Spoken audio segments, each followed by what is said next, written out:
Good evening, everybody, and welcome back to the Dutch Girl Podcast.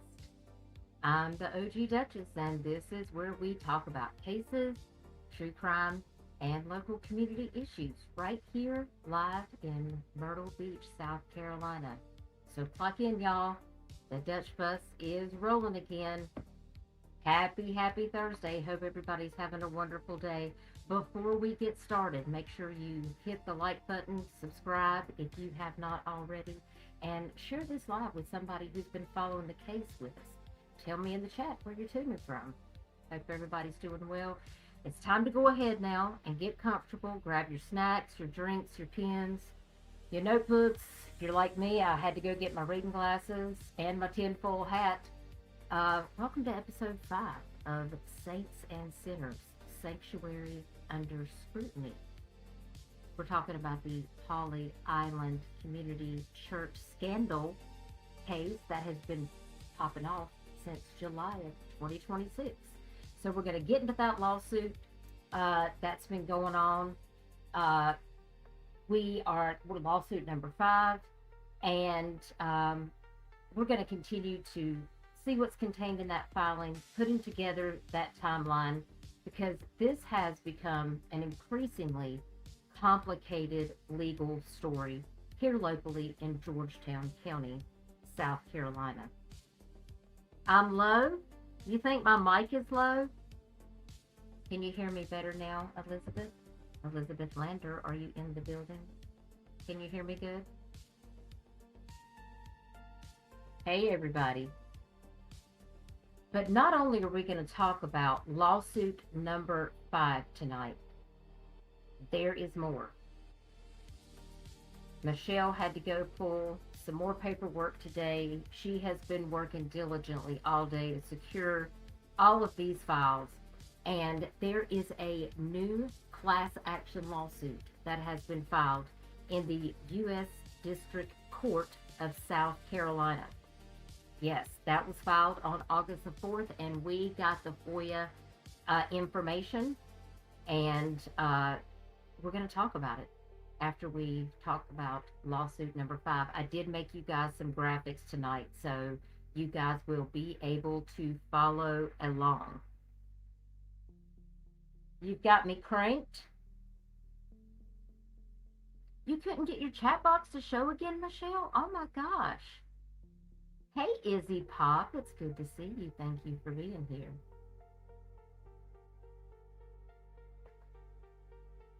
Let's see here. Vincent, kick rocks. Everybody knows that it's my chair. Okay, so tonight we are going to be talking about lawsuit number 5. We're going to be talking about this new federal case that's been filed, which is a class action lawsuit.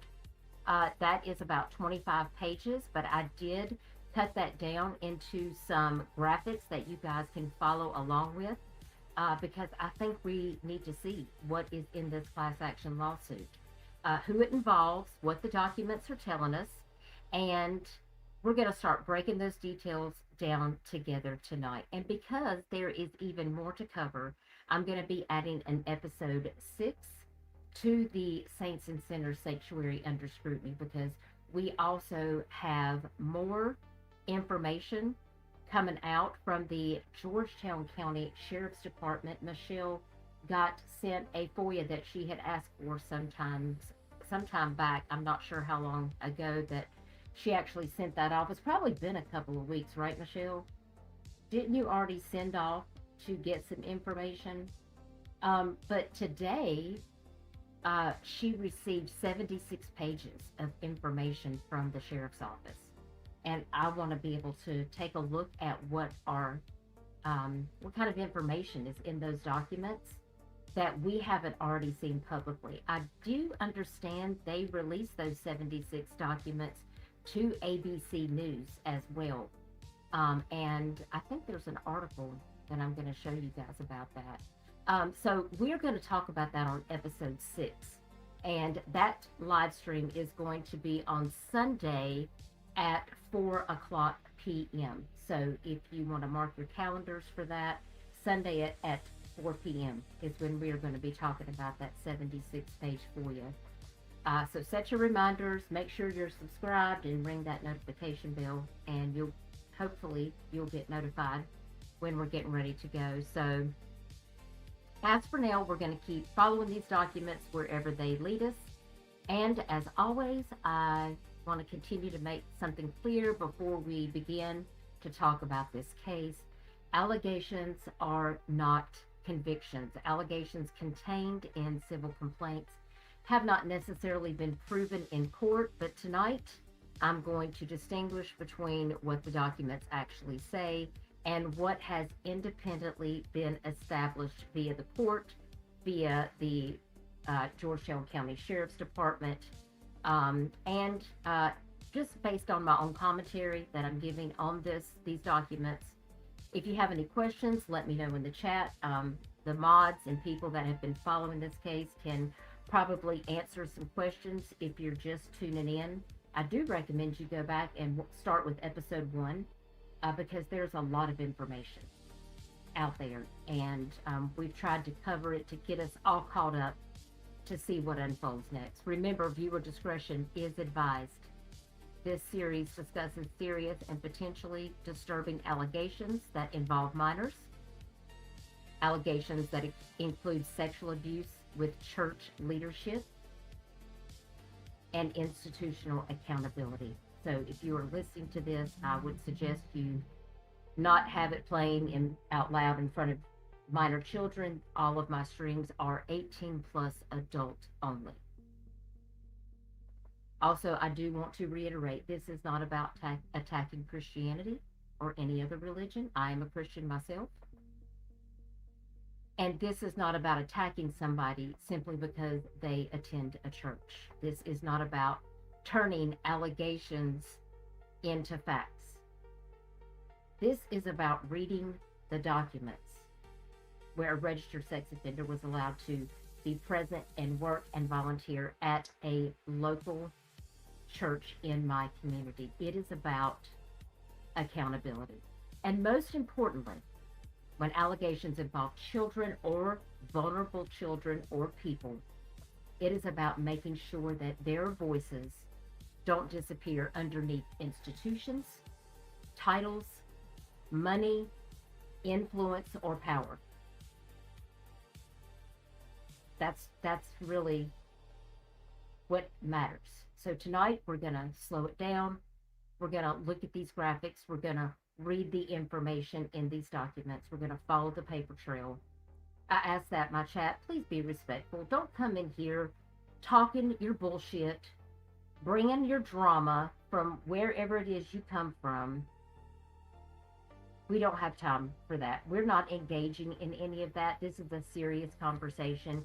If you come in here trying to start shit, the mods will block you immediately because I do not have any tolerance for that in this live stream. You're not going to come in here and disrespect me, the people in my chat that are here to listen to an important case in my community. You're not going to disrespect my mods. So take your ass out, go touch grass, and go do something else. I'm sure you can find some other crazy shit to get invested in on YouTube besides coming over here, because we're not going to put up with it. So when I see these crazy comments from now on, I'm probably not going to see them because the mods are going to escort you immediately out the door. So with that being said, we're going to continue to keep this a safe place for important conversations.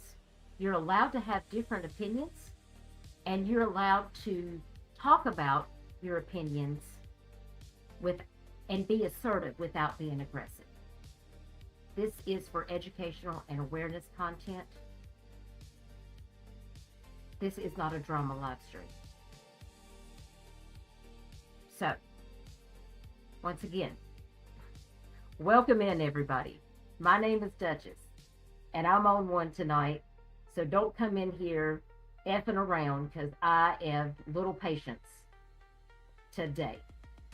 Let me get my banner going up here before I get myself in trouble.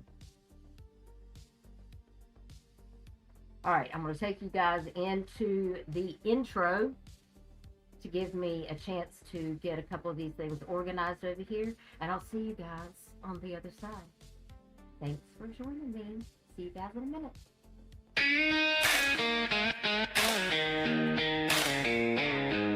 I'm Southern lady, yeah, that's the truth. Once you meet me, you'll see the proof. Mud on the tires when I roll through. Got a sweet smile and still in my boots. Bible on the dash while I take that drive. Raise my hand high when I testify.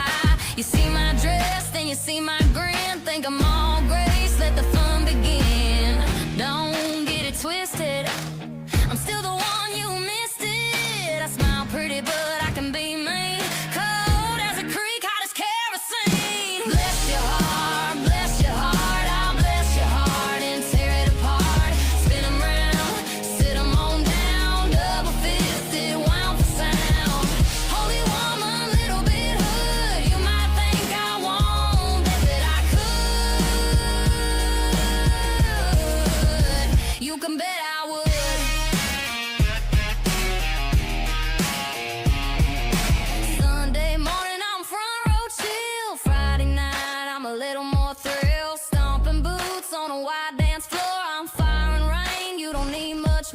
I keep my peace, but I keep my edge. I keep my vows like a line I pledge. Mean what I say, don't think twice. Don't mince words, sharp as a knife. Don't get it twisted, I'm still the one you missed it. I pray you'll see I'm no fool. I can be kind, don't wanna be cruel. Bless your heart, I'll bless your heart and tear it apart. Sit 'em down, spin 'em on down. Double fisted, wound for sound. Holy woman, little bit hood. You might think I won't, bet that I could. You can bet I would. I can shout amen and raise hell too. Heard all your lies, now I see through you. I'm a lady and I got class. Don't play with me or watch your ass. Bless your heart, I'll bless your heart and tear it apart. Throw 'em round, sit 'em down. Double fisted, wound for sound. Holy woman, little bit hood. You might think I won't, bet that I could. You can bet I would.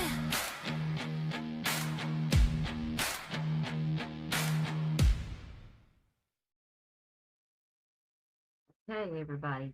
Welcome back. Welcome back. Let me get myself situated. Elizabeth Barry Goldberg flew off the perch. So I guess that means you can hear me okay, right? Yeah, you have the ponytail. Okay, good. Yeah, you got to be prepared for the intro music because it might be kind of loud. Well, we're not going to give him any attention, Elizabeth. So, hasta la vista to all of those. Now it's low again? My gracious, what in the world is going on? Y'all let me know in the chat how I'm sounding.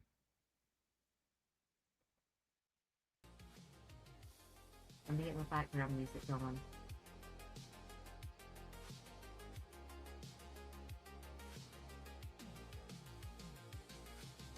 Uh-oh, my mic's doing the weird thing again. All right, hang on.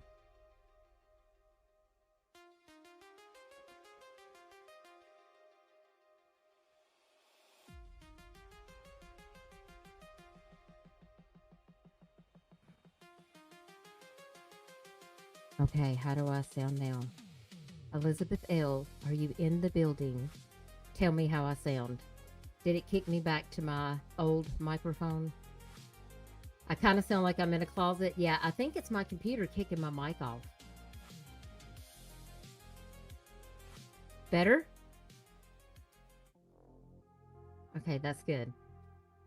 I'm still low. Hang on.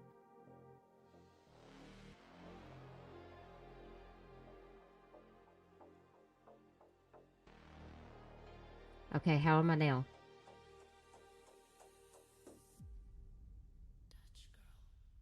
It's still low, but not as staticky. Let me go check my audio.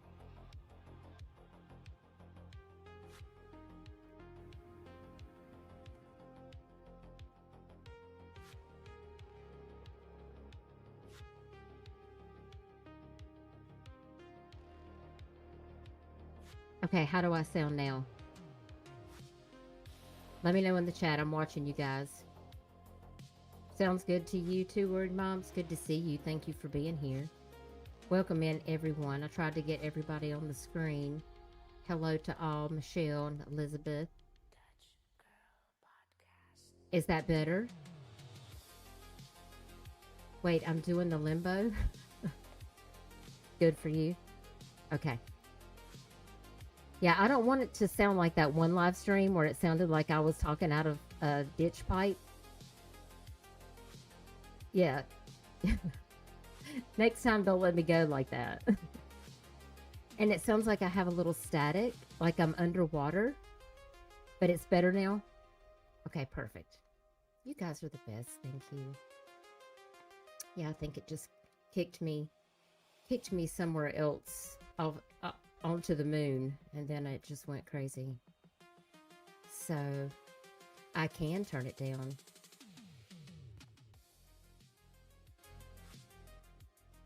Tell me how this is. How's that, Mo? Is that better?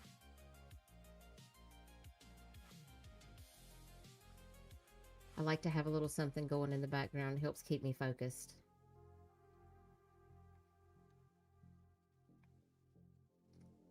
Make sure you got your coffee and your drinks before we get into this, because I've got to get my tea right now. I got to get me something to drink. My Lord. Sometimes you just never know. We're just playing it by ear right now. Okay, perfect. Listen, I appreciate y'all's feedback. And I appreciate y'all being over here to just catch this case. So we are going to jump straight into a couple of things here.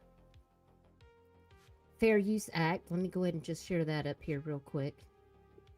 Copyright disclaimer in case I have to play a video.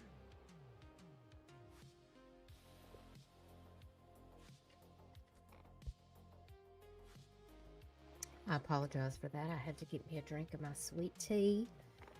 So we've been talking about this Pawleys Island Community Church scandal, and we are going to be reviewing lawsuit number 5. And then, of course, today I found out there was another class action lawsuit. And I did get enough information where we can look at some graphics to talk about that as well. But then Michelle, who's getting all kinds of stuff today by FOIA about some other cases too. I'm going to probably have a live stream in a couple days. We're going to talk some more about Elena Moore and some things that we've received via FOIA. I'm going to read through that this weekend so we can talk about that. And a couple other cases. So, oh, thank you. Duke's coming in late. It's good, babe. Appreciate you. Hey, Viper, it's good to see you. Thank you for joining us. We got the mic fixed.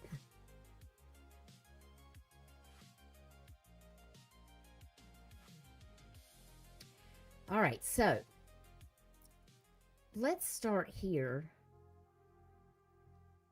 on lawsuit number 5. If you are not caught up with all of the lawsuits, please go back and watch the previous episodes 1 through 4 to get all of that information. And those lawsuits are posted on my community wall if you want to take a look at those graphics that summarize these cases. Here we have civil lawsuit number 5. And I need to pull that up on my phone so I can get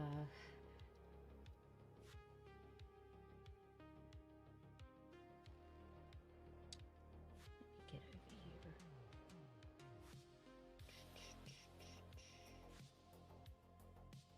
Can you guys see that okay?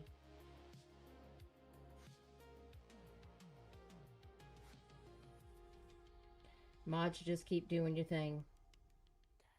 Appreciate all that you're doing. Y'all, we have the best mod squad on these streets. Yeah, and I did see about the preacher in Florida, too, worried mom that got arrested. I'm telling you, it's bad. We may have to review that for sure. Thank you for sharing those links too, worried mom. Mods, I did drop some links in the, if you're in my Discord, in the mod link chat. If you guys want to share some of those resources in chat, I do appreciate you guys and all the work that you do here. Because you never know when somebody's going to, need to grab one of those links because they need to use it or they know someone they need to send it to. So thank you so much. Y'all give a shout out to the mods. They do an incredible job, and I'm so grateful for all of them. All right, so we are on page 1 of this civil lawsuit number 5, and I'm just getting it pulled up here on my phone so that I can read along with you guys. I bet if you have this on the TV, I bet you could probably see it pretty good. I'm going to take the chat down for just a minute off the screen, so if anybody wants to, get a shot of that. Thank you, Michelle, for sharing those previous episodes. This civil lawsuit begins with the summons issued. A jury trial is demanded. The key parties are the plaintiff is John Doe and Jane Doe and their minor child. You can see that here at the bottom section here where my icon is. Institutional defendants are the Pawleys Island Community Church and Pawleys Island Christian Academy. The individual defendants listed here are Don Williams, the pastor, Ginny Williams, his wife, and one of the church administrators, Niki Howard, who was the school administrator, John Doe Elders 1 through 10, and Warren Spencer Perry. And the government defendant named is the South Carolina Department. Oh my goodness, they have got the parole board on lawsuit 5 right here. They are suing in this lawsuit also the parole board for knowing that he was an RSO and allowed to still volunteer and work at the church for 6 years. I knew it. I knew it was going to come.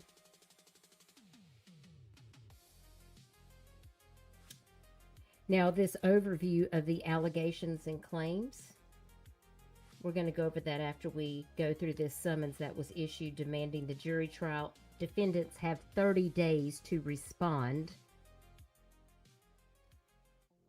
Filed in Georgetown County, South Carolina, dated July the 27th of 2026.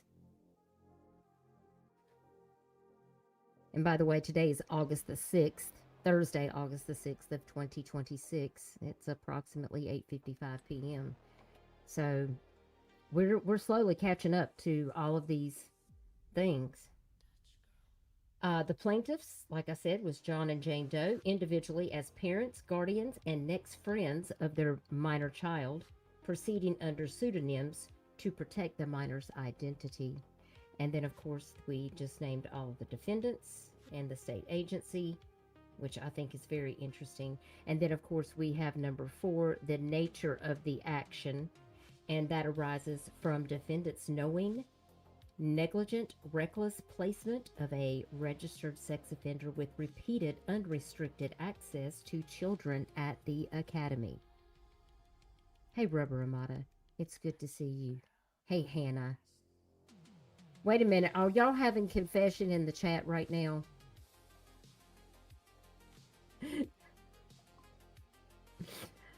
Chico, you know that I appreciate all that you do.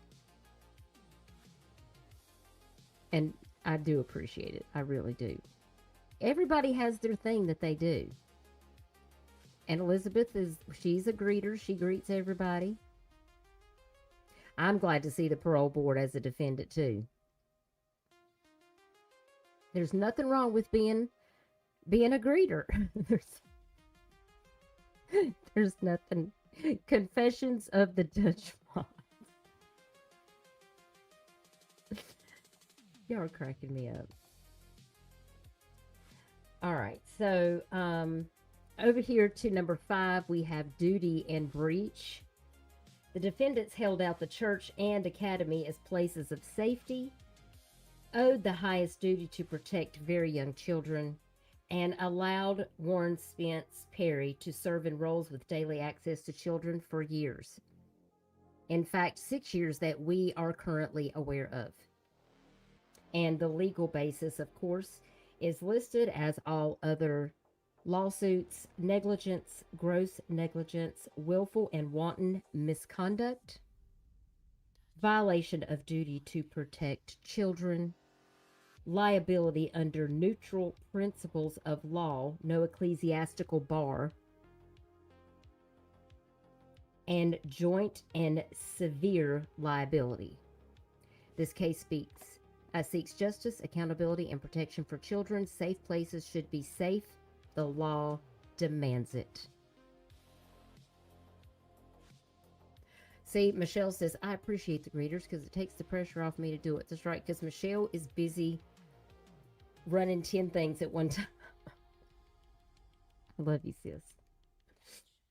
So this is the first 10 pages of this number 5 civil lawsuit. Everybody got this? Does anyone have any questions about these first 10 pages? This is a synopsis of those first 10 pages, because I'm going to be honest with you, reading these page by page is a lot. And some of these lawsuits are so long, I cannot even put them all together on my community wall. So I'm trying to get them all together. If you want to see the actual lawsuits, I'm happy to share those. And I'm also happy to share these graphic timelines because I feel like it really helps us to stay focused on what we need to concentrate on about these lawsuits. Because sometimes you can get lost when reading all of these pages.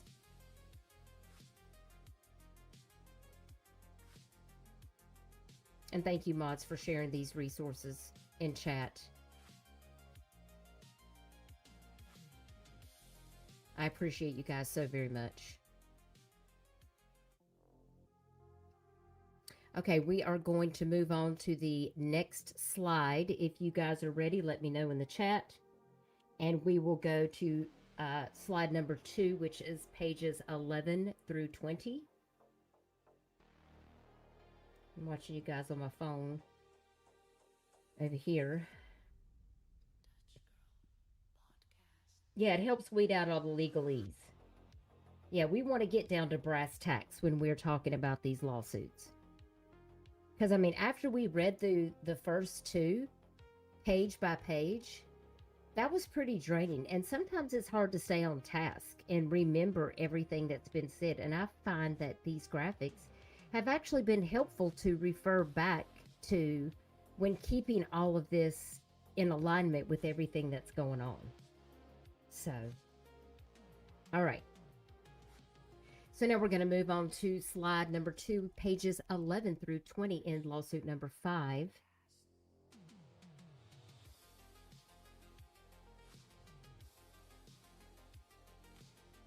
And this talks here in this upper corner over here. Let's see if I can change my... Oh, if I lost my asset thing again, I have. Remember I told you I lost the slide button that one time? Yeah, it's happened again.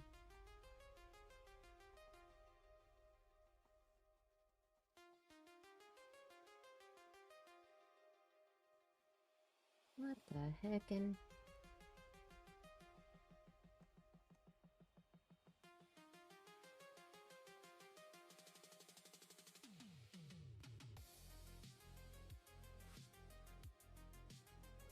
Hold on for a second, guys. Take this banner down. Let's see if I can reset this. I may have to go out and come back in. Give me 1 second.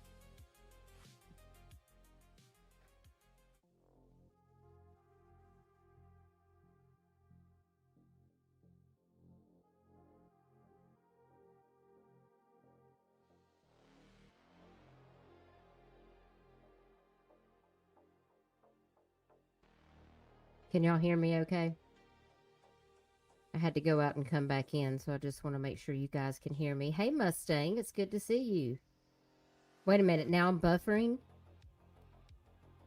Oh, help me. Okay, my thing is back on the side where I can move my assets. That was kind of wild that I could not get down there to do that. The little bar where I can scroll up and down just disappears in the middle of the live stream. And I have to go out and come back in. And then I'd just be over here like this. I'm live, y'all are talking in the chat, and I'm over here looking at on the side at my media assets going, where's the little bar that I can scroll? You cannot make this up. It's crazy.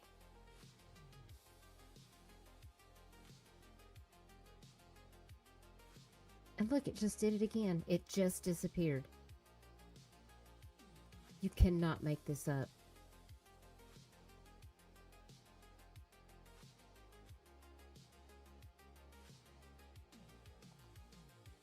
All right, hold on.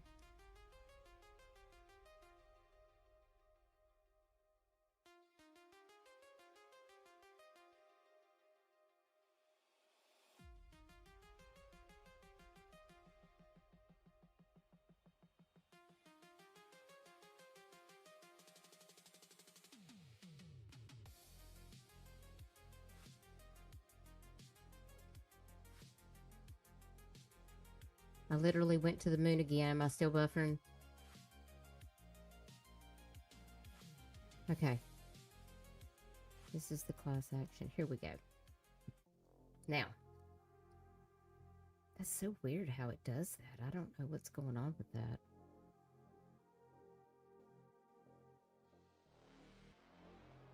Going back out, stop the buffering? Okay.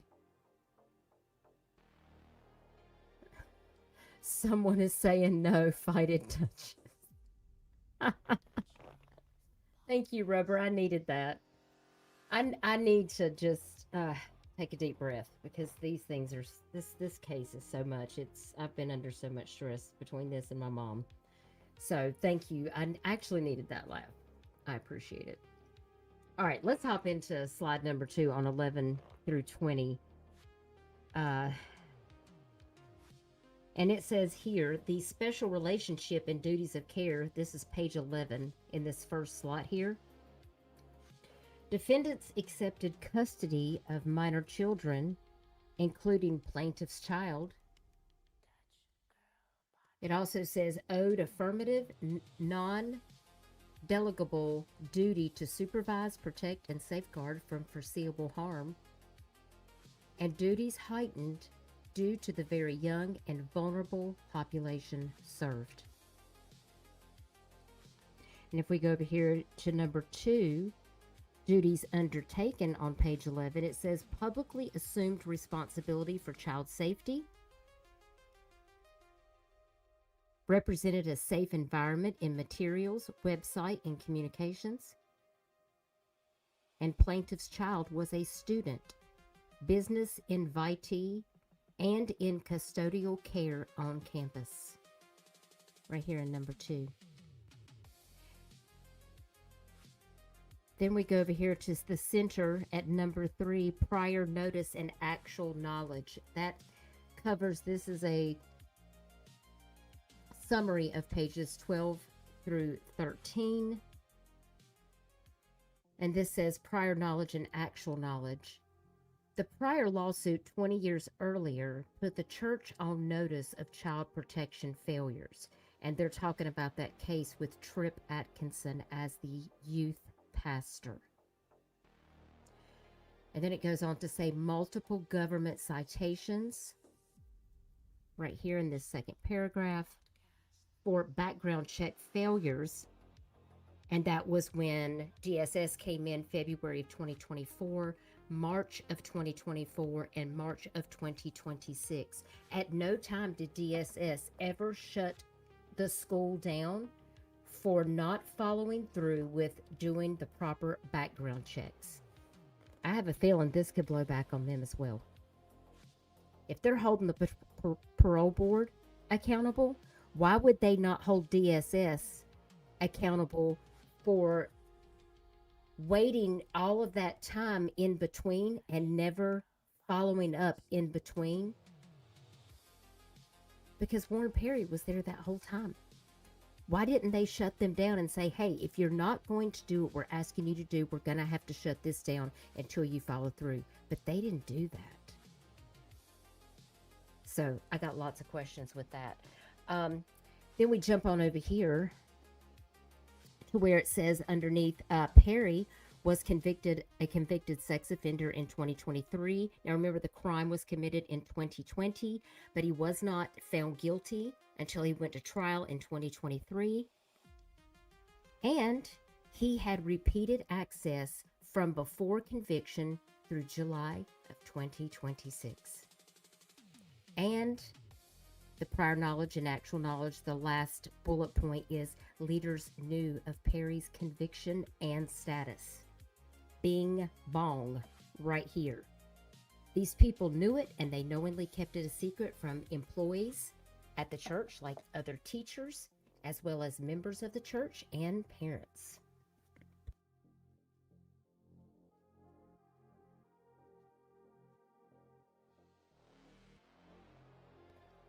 I'm sorry, I had to get some sweet tea. All right, so we jump on over here to number 4. And number 4 says impact on child and family. And this is a synopsis of pages 13 and 14. And it discusses here in bullet point number 1, it says plaintiff's child exposed to a convicted sex offender in a supposed safe environment. Excuse me. Full extent of what child saw and experienced cannot be known due to age. We heard that, I believe, in lawsuit number 3. Same type of situation was also reiterated in lawsuit number 3, just like this. Also, the child suffered and continued to suffer emotional, psychological, and developmental harm. And on the last bullet point here, plaintiffs suffered severe emotional distress, fear, and loss of security. I agree. Too worried moms. So many people have failed the children and parents, caregivers. DSS should be held accountable, and many times they do nothing. I agree with you, Too Worried Mom. And I hope they will be held accountable, because there is a lot of oversight that is going on here, and I'm sure people see it in their own states. Yeah, a lot of these offices are short-staffed, but there are protocols in place, and this certainly should not be one of them to allow this to happen. They know this is against every protocol. Why they let it slide, I will never understand it. I mean, I went to school for social work, never actually worked in social work, because by the time I finished my degree, I was like, there ain't no way in hell I can do this job. There's no way. Once I did my internship, I was like, it really takes a saint. And it's not, I just don't think I could do it. I think I would have lost my mind. But it has given me a lot of the things, the education that I needed to continue forth in the job that I was doing. And it helps me now, still to this day, to be able to look at these cases, because I see so much wrong. So it's terrible. I agree. Sadly, many people look away, and some of it's about money and power. A lot of it. Money, power, and greed runs the world, Too Worried Mom. And it runs these communities. Yeah. When you have people in places of power, it's exactly what it's about. And we have to stop that. Because these people don't care about anybody but themselves. These people are not here for the citizens. They're selfish. And we can't allow that. Now, if we go down here to this first cause of action on the bottom left-hand side of the page here, this says first cause of action, page 15 and 16, negligence, gross negligence, recklessness, and willful and wanton conduct. Defendants breached duties owed to plaintiff's child in numerous ways by failing to screen, supervise, report, disclose, and placing and retaining Perry on site for 6 years. Failures amounted to a total absence of care, and plaintiffs entitled to compensatory, consequential, and punitive damages. Elizabeth says, it's broken. I worked in the field and got most of my jobs because of lawsuits. I have no doubt about that, Elizabeth. We've talked a little bit about that. And God bless you for doing that work, because it is not an easy job. Thank you, Michelle. Strictly commentary. Dutch Girl's not giving legal advice. I'm not giving investigative advice. I'm strictly reviewing this content and giving you my 10 cents. Now, on this second cause of action, and this is per the lawsuit, so everything you see in these timelines is not my opinion. These are things that are stated straight from the lawsuit. These are allegations. They are not known to be facts, as this has not gone to court. So, and trigger warning in the event something comes up, that, because we ran into that with lawsuit number 2. If you watch that live stream, do remember to be mindful of the reading of that lawsuit. This second cause of action, which is page 17 specifically, also cites negligent hiring, selection, authorization, retention, supervision, and training and control. And this goes on to break down to the following bullet points. Defendants failed to properly screen, hire, train, monitor, and control those with access to children. Placed and retained Perry despite knowing his sex offender status. Failed to train staff volunteers in child protection and mandatory reporting. That is critical, in my opinion. And plaintiffs suffered injuries and damages as a result. That is correct, Michelle. Everyone is innocent until proven guilty. But I think we see the writing on the wall. And I'll just leave it at that. This third cause of action is on page 18. And this cites negligent misrepresentation. And it goes on to break this down and says, defendants falsely represented the academy and ministries that they were safe and that workers were properly screened and trained. They made these statements to induce enrollment and payment, and plaintiffs reasonably relied and were injured, entitled to damages. Because the plaintiffs relied on these things being true, and they obviously were not. Had they known that their child might be susceptible to some type of danger, they would have not enrolled them and paid. I'm sure. My sister is a teacher, and I'm telling you, like in these private academies, it is very expensive to attend these private Christian academies, okay? I can tell you that a parent is not going to spend $10,000 to $20,000 a year to put their child into a school where they know that somebody is there that has harmed a child. Put a 1 in the chat if you agree. If you're listening out there, and if you're on the replay, let me know in the comments what your thoughts are about this lawsuit number 5 so far. You know, and if you're here with us now, if you're in the bushes, come out and let me know what you're thinking about this so far. Chico said, I'd be suing too. I'm not even going to lie about that. And thank you for posting that too, Worried Mom. Help with legal in South Carolina at freelegalanswers.org. I appreciate you sharing that. I see Elizabeth and Hannah agree. Michelle, yep. I mean, it's a lot. All right, so we are going to pop on over here to slide number 3. Does anybody need to screenshot slide number 2 before we head on out to the next one?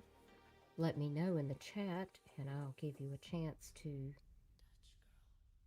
get all of this down. I love how we've got the judge and the attorney on the screen, though. And at the bottom, this says defendants had every opportunity to protect children. They chose silence, concealment, and complacency. Accountability is due. Love it. I cannot agree more. Hannah, how they expected to get away with this? It baffles me. Hannah, I agree with you. I think it's an ego situation. Pride cometh before a fall. Some people think that they're walking in the light of the Lord, and well, sometimes we just have to let things unfold as they must. And certainly they have done so. And I hope the people that have been fired from their job, that have attended this church, their children been put at risk, have their say in court as they should. They are owed that much. And I hope damages will recap who is in jail. Warren Perry is the only person that remains in jail as of right now. Everyone else has posted bond. The pastor, his wife, Niki Howard, Michael Fields, and the judge, who is not directly related to the church case that was also removed. He is also made bond as well. But he was going to represent somebody from the church in his child endangerment case. But he didn't show up because he too was being arrested for, inappropriate acts with a 9-year-old on multiple occasions. These birds of a feather flock together. And I don't think it was about money. I think money was the source to be able to get what they wanted, if you follow what I mean. Allegedly, in my opinion. This is just my opinion. We have to wait to see what really comes out, but I'm telling you, out of everything that I've seen so far, this seems like a criminal conspiracy to commit heinous crimes involving minors. And I'm sure they are going to expeditiously show this when it comes to court, and I cannot wait to cover it. Yes, especially at a religious school. Which one, Elizabeth, the pastor? Yes, the pastor did think he could control his flock, for sure. Chico said parents expect these schools to do right by them and their kids. When events like this happen, I'd be a pissed off parent too. I entrusted my child to you, and you had them around a RSO. Exactly. Oh, he was the one you were wondering about? Yeah, he actually bailed out. And just to reaffirm, I know some people did have a question about the judge. How was he able to be a judge in South Carolina and also be a municipal court judge and try, trials for clients? And according to the solicitor, Jimmy Richardson, the Fifth Circuit Court solicitor here, he was actually a part-time municipal judge that would hear misdemeanor cases. And he was also allowed to continue to defend clients as a public defender. But they took away his rights as a judge. But he was allowed to do both. He was a part-time municipal court judge, and he was still an attorney. Yes. I did not even realize that you could do that. But according to South Carolina, you can. If you're acting only in part-time magistrate, yes, you can still represent people.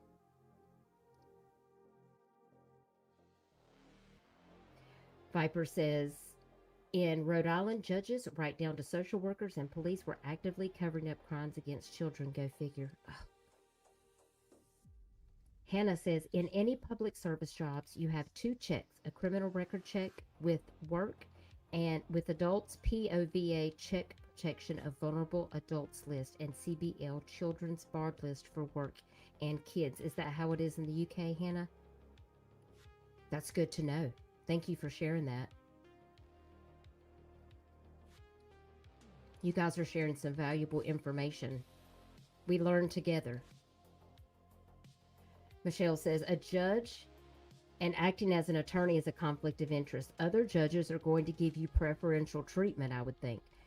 Michelle, that was why I had to clear that up. There's actually a news article, and you guys can go back on my community wall where I actually pointed that out. And I did give the link to the news article where Jimmy Richardson quoted that to the news, that he was acting on both parts of that, and that Georgetown County is completely aware of that because he practices as an attorney in Horry County, but the judge is in Georgetown County. I don't know. This seems like a loophole, in my opinion. I'm like, how? How is he getting out of that? But apparently, it's a thing. So we're going to go on to page 3. Let me get over here so I can read along with you on page 3. This is pages 21 through 28 in lawsuit number 5. How's everybody doing in the chat?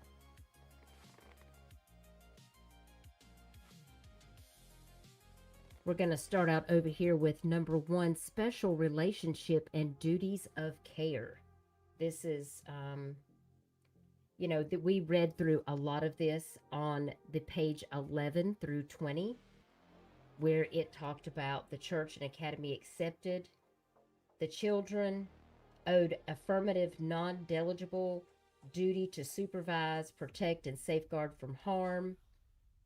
And then we jump over to number 2. This talks about the prior knowledge and the actual knowledge. Once again, it's reiterated about 20 years earlier in the lawsuit. The multiple citations for the background checks, February of 2024, March 2024, March of 2026. And once again, about Perry's convictions being known by the leaders and administrators of the church and school. So we've been through all of that. And of course, the impact on the child and family, we did see that reiterated in the last slide. And then on number 4, we jump into charitable immunity and multiple occurrences. And this talks about, the same thing that was reiterated on the last slide, the multiple placement, retention, concealment, failure to act, false assurances, and violations.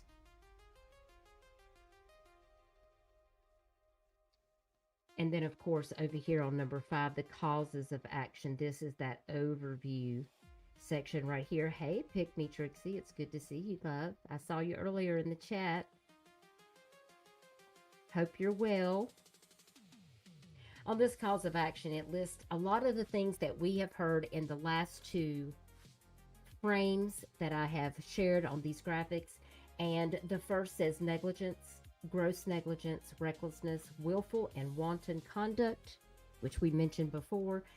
Of course, number 2 is always going to be that negligent hiring, selection, authorization, retention, supervision, training, and control. Number 3, negligent misrepresentation.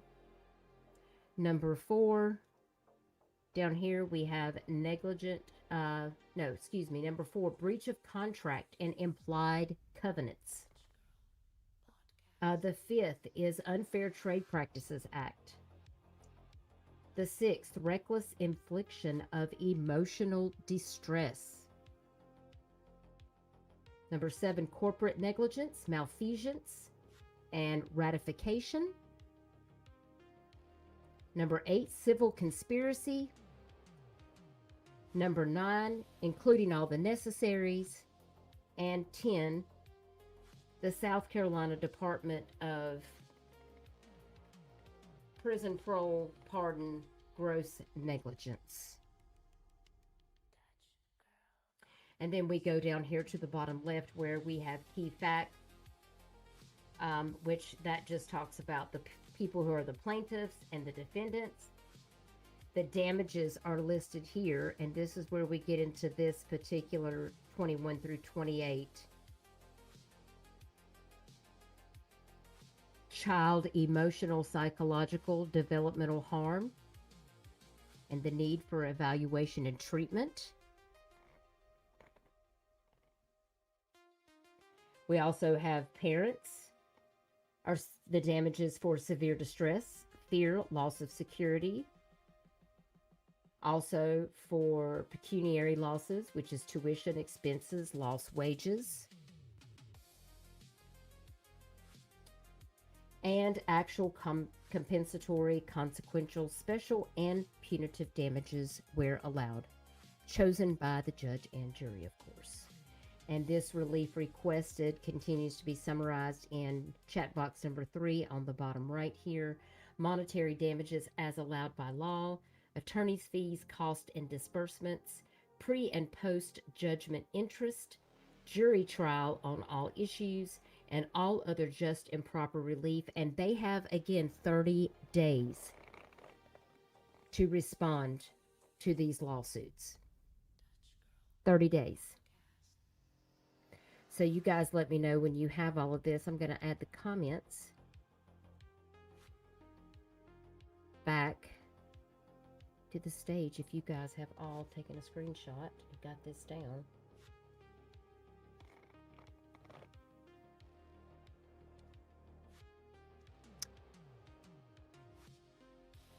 This is a lot.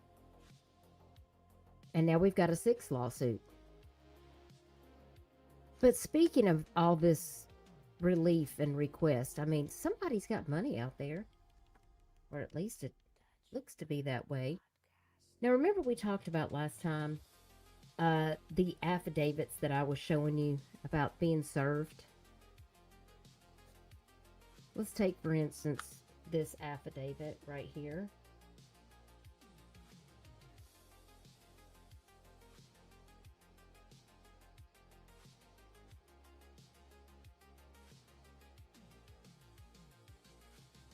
This shows that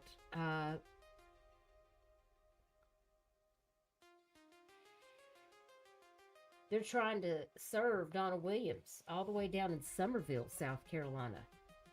Because I'm sure him and his wife aren't allowed to talk to each other, much less allowed to be in the same house with each other, right?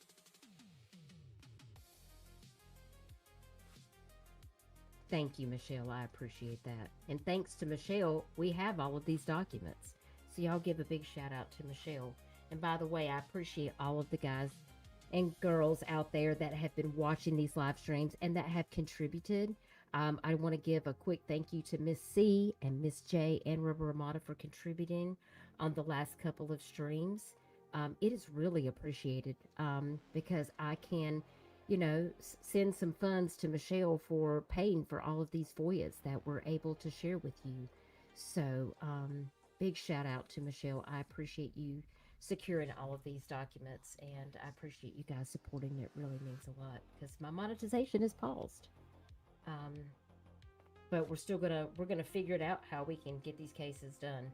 So on this affidavit of service here, this one shows, actually the one that I have on screen right now is, this one is received by Milligan Associates to be served on Pawleys Island Community Church, doing business as Pawleys Island Christian Academy in Pawleys Island. And here's another one. This is Roger Turner serving one from the plaintiff Jane Doe, the summons and complaint, cover letter, preservation of evidence notice.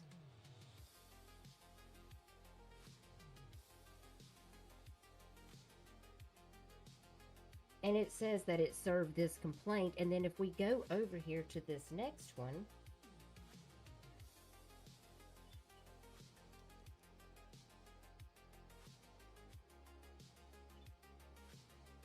this one shows Donald Williams down in Summerville being served.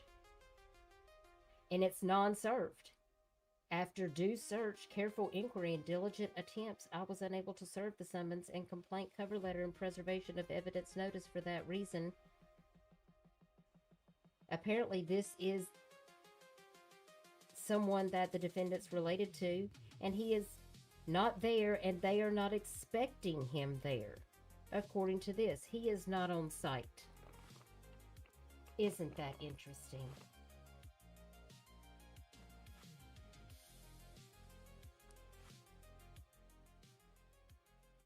Where you at, Don Williams? Where you at?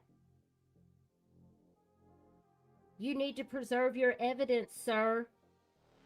You better get over here and get your summons.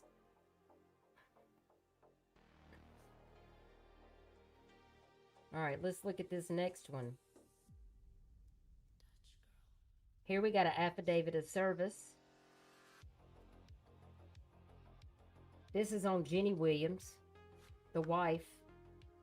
John Warga served this. This is a true copy of this summons and complaint cover letter and preservation of evidence notice, with the date and hour endorsed thereon by me pursuant to the state statutes. Person served. They even give a complete description of her height, weight, sex, skin color, age, glasses, hair.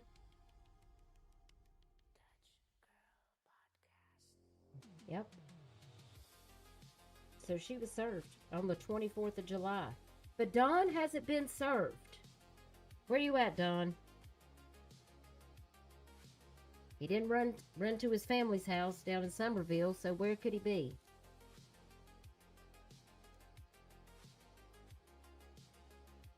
Because, I mean, we've got 5 lawsuits, y'all. And they have 30 days to respond. They have 30 days to respond, y'all. Don, your time is running out, son. I'm just letting you know. This one on the screen now shows that Ginny was served in Georgetown at her house. So that's always good to know. Let's see what we got on the screen now. This one is, this is the one that was also served.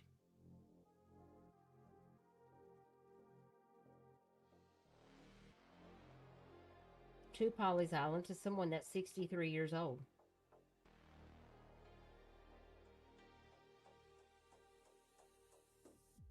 Roger Turner served this one. Served on the church, doing business as the Academy.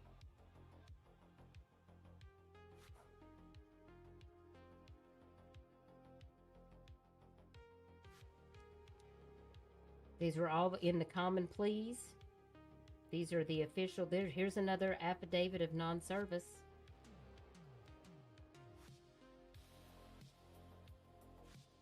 Here's another lady, Tamara McDonald. She tried to serve. After due search, careful inquiry, and diligent attempts, I was unable to serve this summons, complaint, cover letter, and preservation of evidence notice.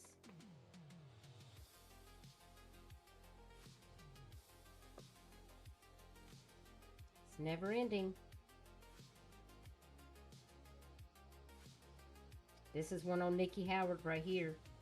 And it looks like they tried to serve her 1, 2, 3, 4, 5 different times before they finally had to serve her attorney. What y'all running from? I'm just curious. What they running from, y'all? Somebody better go down there and get them papers. Uh-oh, Cindy, that's a red flag. You know something else that I found really interesting? Check out this house. Y'all think that's a nice house? It's a pretty nice house, isn't it? I wish I lived in a nice house like that. I mean, I have a nice house, don't get me wrong. I definitely need one of these right here. That looks right over the waterway. What y'all think about that? That looks like a jacuzzi tub right there.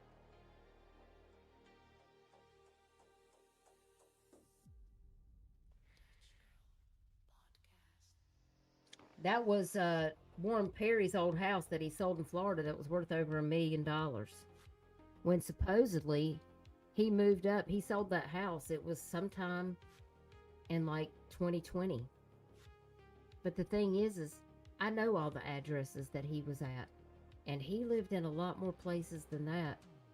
And he owned property here. The condo where he was arrested, that wasn't the only property he owned. He owned a nice house in the Heritage Club, a gated community. But he sold that, and it was worth about $600 some thousand with a marina and a private golf course. He didn't buy that property till 2020, but that little apartment where he was at right now before he was arrested, he owned that back in 2016, y'all. But he supposedly didn't start working at the church till 2020, and he had a house in Florida, and he had a $900,000 house in Reno, Nevada at the same time that he bought the condo in Pawleys Island. He had multiple places. He was bi-coastal. And that leaves me feeling really sick. He also lived in a bunch of high-rise condominiums. And that was not cheap either. I don't know where he's hiding his assets or what's going on, but well, Michelle, yeah, Shirley Don's bond agreement prevents him from leaving the state, so where's he at? Hiding? I just thought y'all would think that was interesting because just because he had that house in Florida in 2020 and sold it for $1 million, he already had a place here in Pawleys Island since 2016 while he was living in that house in Florida. And he had a place in Nevada. And he still, when he sold that house in Florida, he bought another $600,000 house in a gated neighborhood. But he still owned that condo in Pawleys Island. Oh, yeah. He's on that condo for quite some time. You just never know what people's up to. I agree, too, worried mom. Put ankle bracelets on them all so they can't run. I don't know why they don't do that anyway. That seems to be a cost-effective thing that they need to be doing. Right? Michelle said if I was his bondsman, I'd be nervous about right now. I agree. Hey, Abe, what's up? Tax shelters. This is something. Oh, he certainly has, Cindy. Yeah, who paid for it all? Well, his salary was, he's worked for some high-profile software businesses. See, that's another concern. He knew a lot about software for medical companies, people's personal information, data. If he knew all of this computer software background, there's no telling what kind of chat rooms and things he could be involved in. That's why getting the digital forensics is so very important, because these people think they can outdo the system. You know, they think they can hide. But see, he ended up getting arrested and busted. You can't run but so long, right? Now listen, we got this new lawsuit, this new class action lawsuit that's been filed, and I want to take you guys through that real quick because we've only been here for an hour. Who's down to see this new class action lawsuit? I gotta kick my shoes off. I'm about to get hot. Hang on. Lord, let me. See, I'm representing my school, Winthrop, today. Got on my Winthrop shirt. It's a good school up in the upstate South Carolina.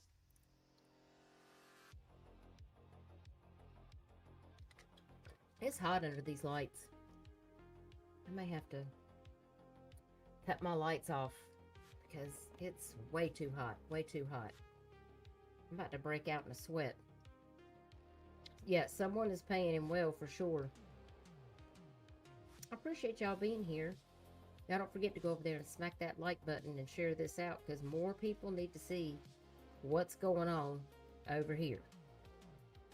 Alright, now I ain't going to distract y'all from having having to look at me fresh out of the shower. So I need a neck fan. I do. I need to invest in that, and I still need one of Rubber Ramada's squeaky ducks to squeeze when we go through these because I think it would help my stress. All right, So here we go. This is the class action lawsuit that was filed on the 4th of August. Y'all check in, clock in, let me know you're here. Let me know you're watching. We're going to walk this back. Let me get over here so I can pull it up to be able to walk you through all the details of this. So this is lawsuit number 6, and we're going to break it down for you right now. And I will share these on my community wall after the live stream. You can also, if you're in my Discord and you're a mod, you'll be able to find these in the Perry PICC case chat, as well as all of the other information. So that way, if you want to go over there, look at it, download it, if you want to talk about this case, you have the information there. So this class action, it's a different class action than the first one. This one has been filed in the U.S. District Court of South Carolina. Excuse me, I had to burp. This is filed in the U.S. District Court of South Carolina, and it was 25 pages. It was pretty long. So I went ahead and made another graphic so that you guys could be able to follow along with this case. If these graphics are good and you like them, you want me to continue to do this, in this case as well as future cases, like, leave me a comment. Let me know. Hey, I like these, or no, I don't like these. Because I really appreciate your feedback, and it helps me to know. Because if you're like some of my other subscribers, they like this because they're visual learners. So, and Michelle said this one includes the Baptist Convention as a defendant. Isn't that interesting? And if you're watching, make sure that you go back through the chat and pick up some of these great resource links that are being dropped in the chat. And big shout out to the mods. Thank you, Abellas. I appreciate that so very much. Thank you, Cindy. Love you, sis. Thank you. It was actually, I found out that ChatGPT could actually watermark all of my documents for me. And I did a little test while I was texting Michelle today. And sure enough, it actually put the watermark on the document for me, because I've been doing it all by hand, y'all. And I'm telling you, my wrist, I think I'm getting carpal tunnel from doing all those documents by hand. And it takes me hours to watermark everything. And yeah, work smarter, not harder, right, y'all? Telling you what. So in this class action lawsuit, it breaks it down. Page 1 is the class action complaint was filed, and the nature of the action that is being filed in this case. Yes, I have a watermark and subliminal messages on my music.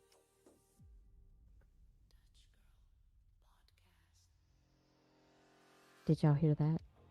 It just said it. Yes. Yes, that was Touch Girl Podcast. Yes, I have subliminal messages. Follow me. Follow me. Okay. Page 2, nature of the action. Negligent placement of registered sex offender with access to kids. And then we've got page 3, continued allegations. Perry granted unrestricted access despite conviction and registration. And then on page 4, we have the parties listed, the plaintiffs, minor child, and class members defined. Descriptions of the church, the academy, and individual defendants are listed. And then the breakdown in page 6 are the defendants' roles, which is leadership, defendants knew of Perry's status, and the allowed access. And page 7, additional defendants, Perry's convictions, roles, and ongoing access is established in this page. And then when we jump over to page 8, the jurisdiction and venue is listed. Federal jurisdiction under CAFA, venue proper in South Carolina District Court. And then we jump over to page 9, which is the liability and legal duty. Defendants owed duties to protect children. Secular legal standards apply, not ecclesiastical. Because ecclesiastical law has to do with the church, and secular law has to do with schools and businesses. And then, of course, we have page 10, duties owed, screening, supervision, reporting, and child safety obligations. I'm so glad, Fuzzy Pup. Thank you guys for the feedback. It really means a lot because I want you guys to be able to understand it in a way that is absorbable. Because I think it helps for all of us to follow along about what's happening in these cases. So, of course, when we break it down a little bit further from this overview that it gives us here at the top, these plaintiffs right here that are listed, we have John Doe and Jane Doe, parents, guardians of minor children, next friends of their minor child, and on behalf of all others similarly situated parents and children that have all been exposed to Perry. And they will be proceeding in this class action under pseudonyms to protect all minor children's identities. Cindy, I cannot disagree with you. I think we have not reached the precipice. Thank you, Michelle.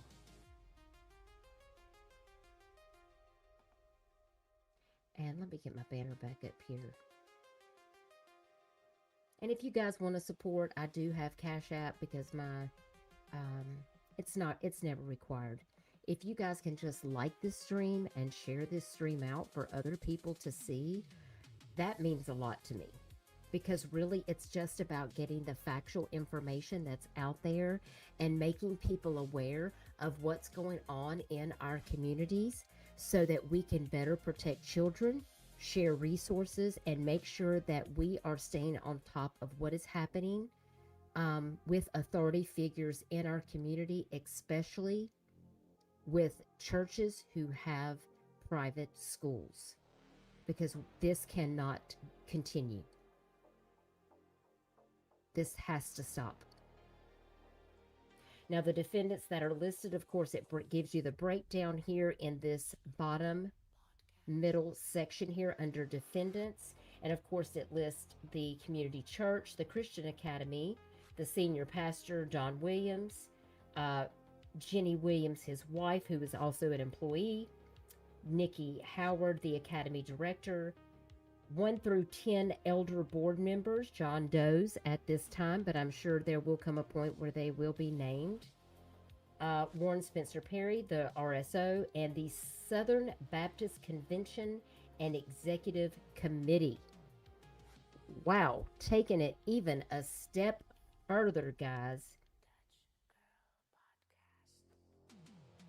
And then to sum it up over here on this first section, overview of allegations and claims. The defendant knowingly allowed the RSO to have access to children, breach of those duties to screen, supervise, protect, and report. It's negligent, reckless, grossly negligent conduct caused harm, and the plaintiffs seek justice for all situated families that have been involved.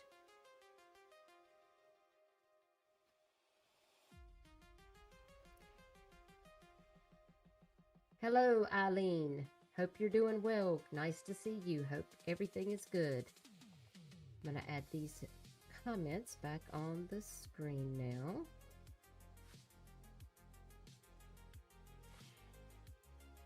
And if everybody's ready, we're going to go over to the graphic number 2.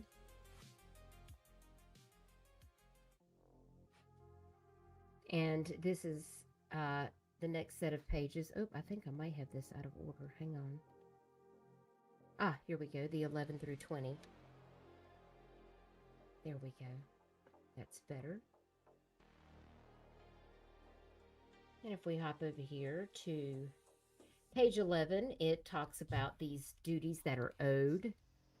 the duty to disclose safety risk, and the duty not to make false safety representations. Right here. We're on the very first slot here, page 11, duties owed. And then we go over here to page 12, which is safety representations. Defendants induced trust with false claims of safety, and volunteers were not screened nor trained.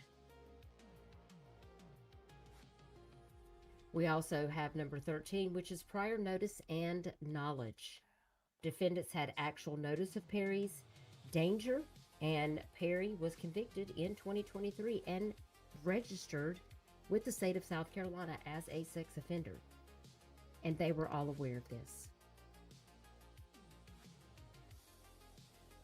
And then we're going to jump over to page 14, and the summary of the access and concealment states Perry had access before and after his RSO conviction to children at the church, and his conviction and status was concealed from parents. And then we go to page 15 here, and this is class definitions.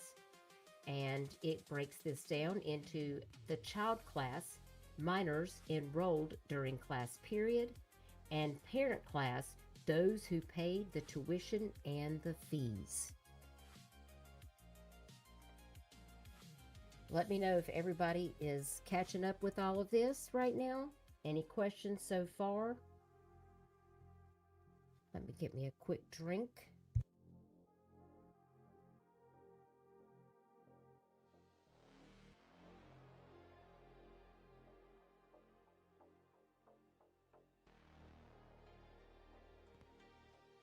Absolutely, Michelle. To be an accredited school, they surely had to adhere to accreditation guidelines like background checks and other child safety measures. I don't know why they thought they were above that. But if DSS has to come back 3 separate times since 2024 and you still haven't got your act together, that is unbelievable. Okay, good, Cindy. I'm so glad. All right, so we're going to jump over now to page 16. You can see here, if you follow along my little mouse on the screen. Let me look on my phone. I want to know how big my mouse is. I need to see if I can adjust my mouse and make it bigger, because I'm looking on my YouTube thing on my phone, and I can barely see my mouse. I need to figure out how to adjust my mouse and make it bigger.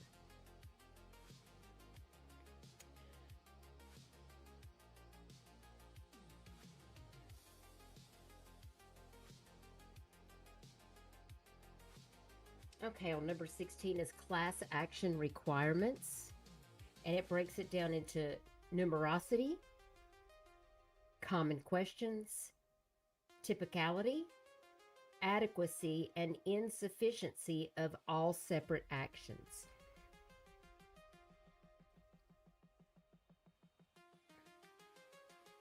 And I want to look at something specifically on that lawsuit on page 16. So let me go over here.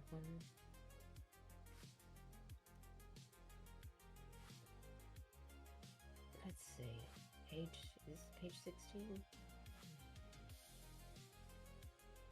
16. Okay, let's see. And it basically, on that class action, it just says that it's class action under Rule 23 of Federal Rules of Civil Procedure. The numerosity is the class number of at least 100 people, just so you understand what numerosity is. Michelle, stop it. My mouse pointer, not...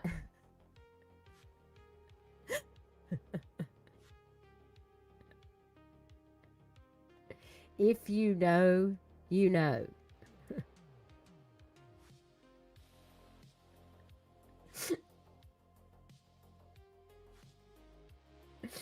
I'm telling you, we have, it's good. It's actually good to just have a short little laugh, because this gets intense, y'all. So It's okay.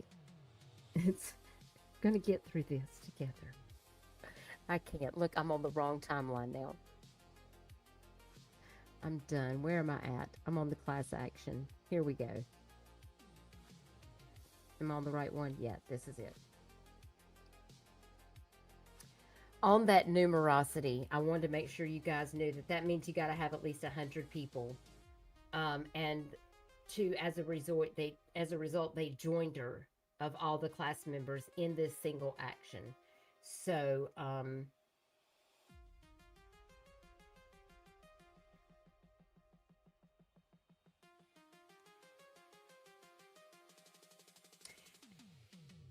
let's see, let me get back over here to this.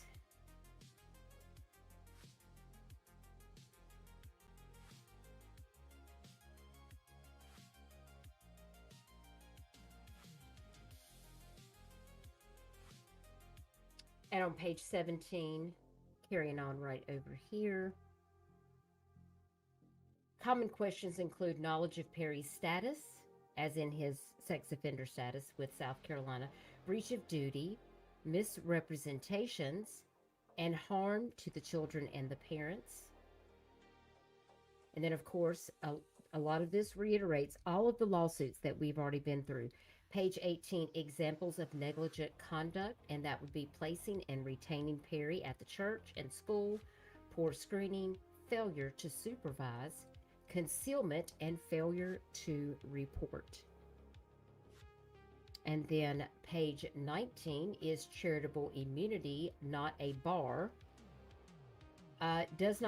The Charitable Immunity Act does not shield reckless or grossly negligent conduct, and multiple reasons immunity does not apply. And that is where we talk about secular law versus ecclesiastical law. The church should not be protected behind a 501c3 when you're dealing with it having a school, because that should fall under secular law for children to be safe. It will be nice when we are green again, and hopefully YouTube will be watching and seeing all of this very hard work that I'm doing, and that it's my content. And maybe they will give it back to me, which would be much appreciated. So here at the bottom, I'm going to take these comments off the screen in case anybody wants to get a screenshot of this. This just lists the plaintiff and classes, which we've already discussed, who and all is involved in this. And it does state, the John Doe and Jane Doe parents, child class, minors enrolled at the Academy when Perry had access. The parent class defines those who paid tuition and fees for children during that class time that they were enrolled. And exclusions are defendants, their families, employees, officers, and claims requiring individual SA adjudication. And of course, we have all of the defendants. And of course, the new defendant that is added on this class action is still Southern Baptist Convention and Executive Committee, which is very interesting. And of course, then these are the same overview of allegations that we reviewed in slide number 1 on this class action lawsuit. So we're going to bebop over and get into 21 through 26 of lawsuit number 5. So let's set this up here. There we go.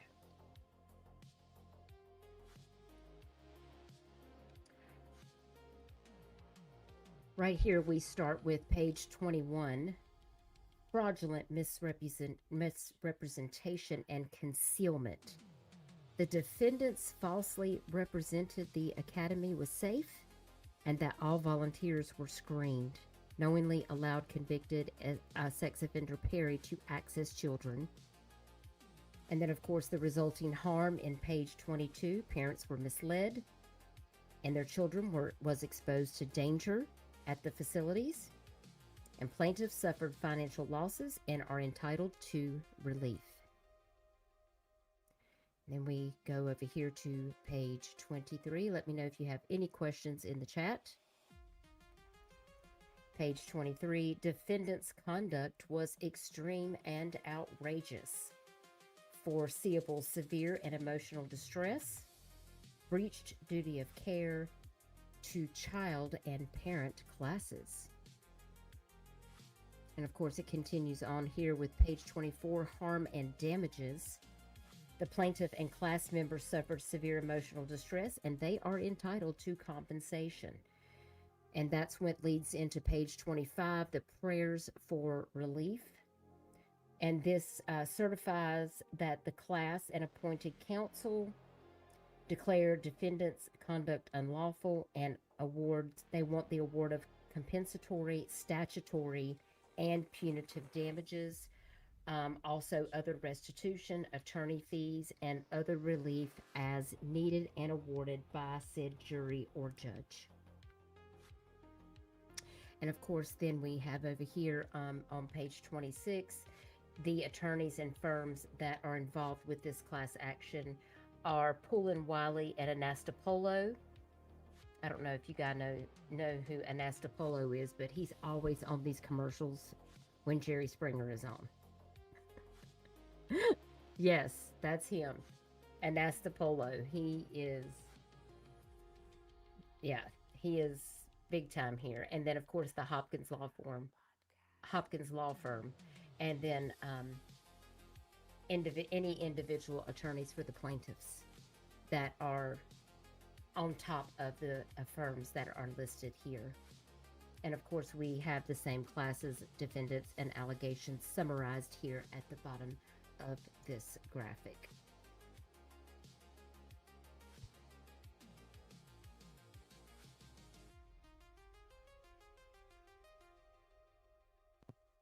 Yes, many people do not know about the SAM insurance, and I am very curious when that comes out, if they have the SAM insurance and if that is going to be a factor in these lawsuits. That may not actually come out until they go to court, so it will be very interesting to see that too, Worried Mom, for sure. Cindy says, question, I wonder if the school to any federal or state government subsidies in like for VPK or before aftercare, summer care camp. I understand that there was some local advocacy group that was volunteering to come out at the church to the preschool, or maybe it was to the school itself, that was involved because they have special needs kids. And when I saw that, I was livid, because I'm like, oh, this is just getting more egregious by the minute. So yes, absolutely. So that surmises this class action lawsuit, 26 pages. And again, this was filed on the 4th of August in U.S. District Court of South Carolina.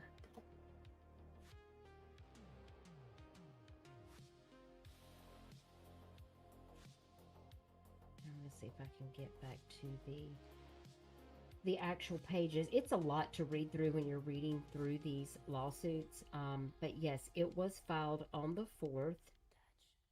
And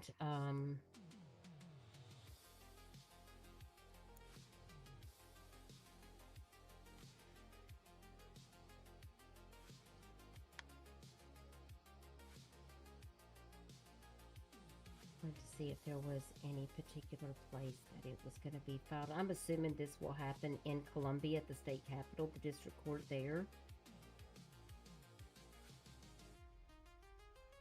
Yeah, Poole & Wiley and Anastapolo. And they're out of Charleston. Yeah, I knew Anastapolo was out of Charleston.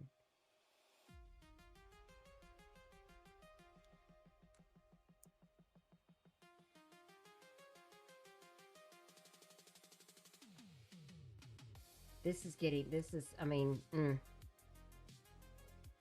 it's a lot, y'all. It's a lot for sure. And we still have 76 pages to go over for, on Sunday. Sunday at 4 is when I think I'm going to be able to do that. We're going to be doing some disc golf. I need a couple days to free my mind, getting Mom signed up for all of her hospice stuff. I'll probably have to go out of town at some point next week. So I want to try to get everything wrapped up that we can. And I have some updates on some other cases, and I've got to organize all of that as well. So you'll be seeing me around. I'm going to try to stay going live consistently, talking to you about these cases, bringing you some updates. We have so much to talk about. But I don't want to, give you too much information. I want you to be able to digest what we've talked about, because I think it is very important that we, be able to let that information sit and know exactly everything that we've talked about, so we can continue to add in all of the different sections of information on top of each other, because this is a lot.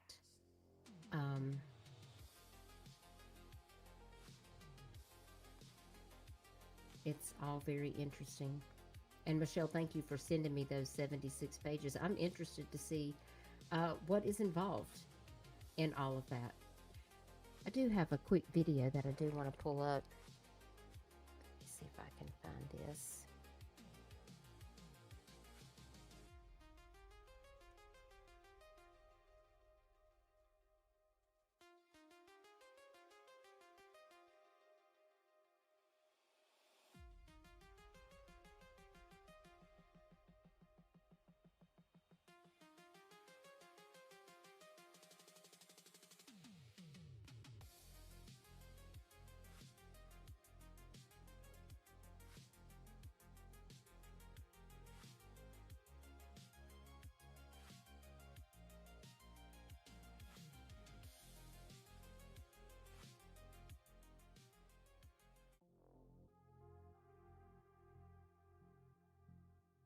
This article was from Wednesday, August the 5th, after this lawsuit was passed out. And I'm going to share my screen so you guys can take a look at that with me.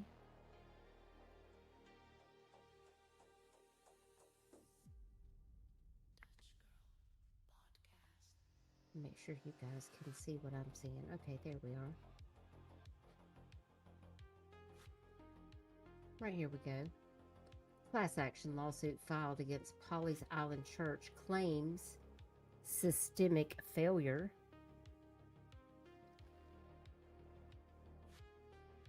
This was August the 5th at 4:04 p.m. ABC 15 News. That's WPDE.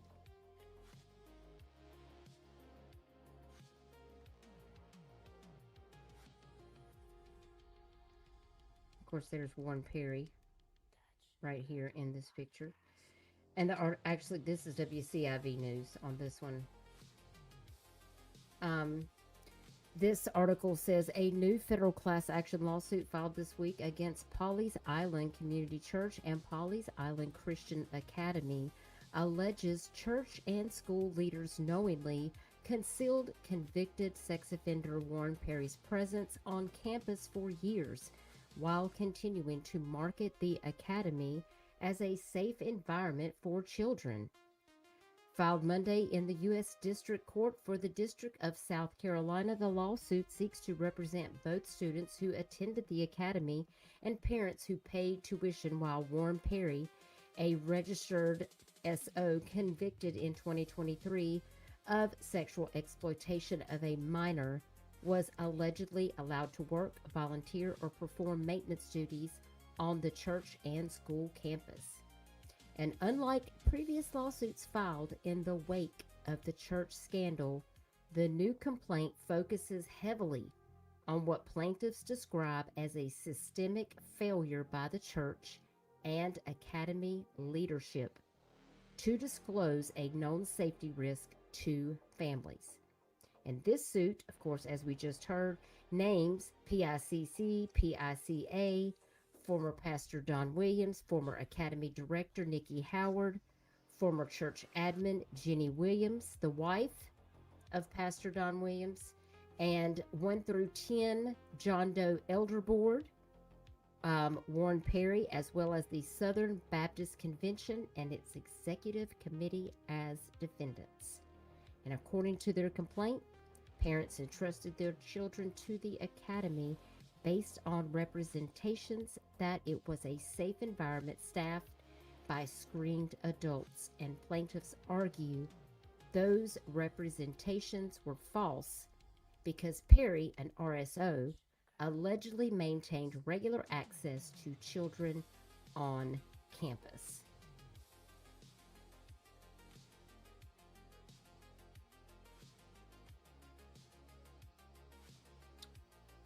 The proposed class actions divided into two groups. The first, referred to as the child class, includes students enrolled at Pawleys Island Christian Academy during that period.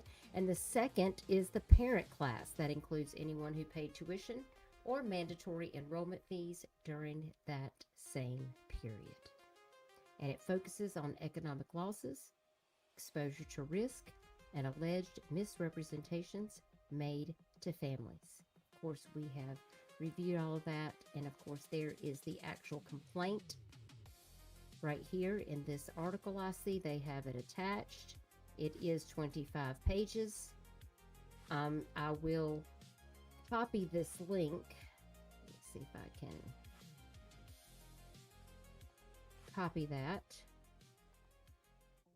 and I will go over here and share it in the chat so you guys can go over here and read that. If you need to have a reference to and want to take a look at the actual lawsuit, you can go over there and read this article.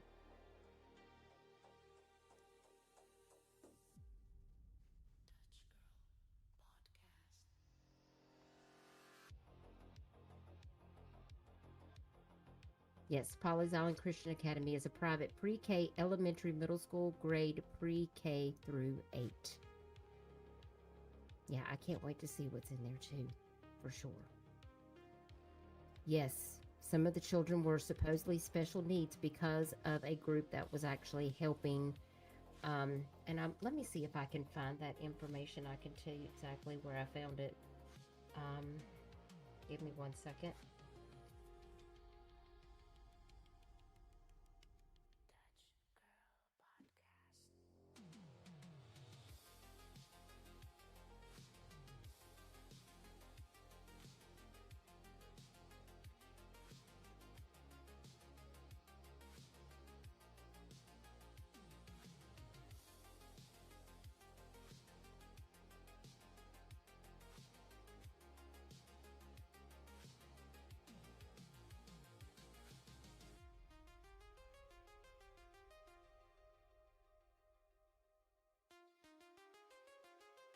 Give me 1 second. I'm looking for it right now.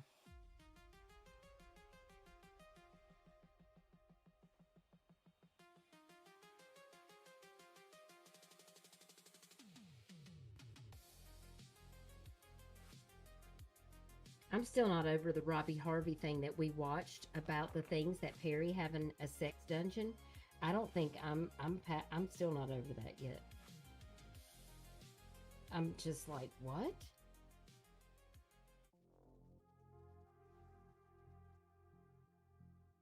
That was mind-blowing to me.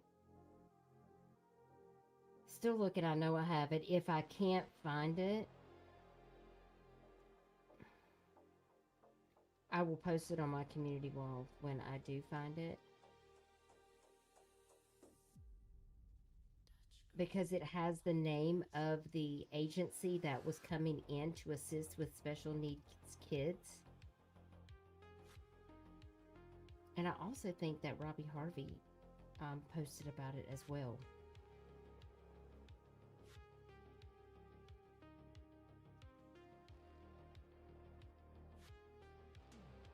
And this came from locals in the community that were talking about it, because they have friends whose kids attended there.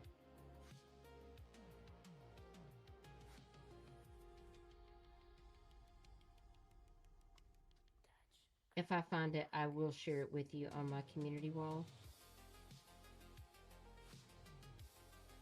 Because I'm not able to put my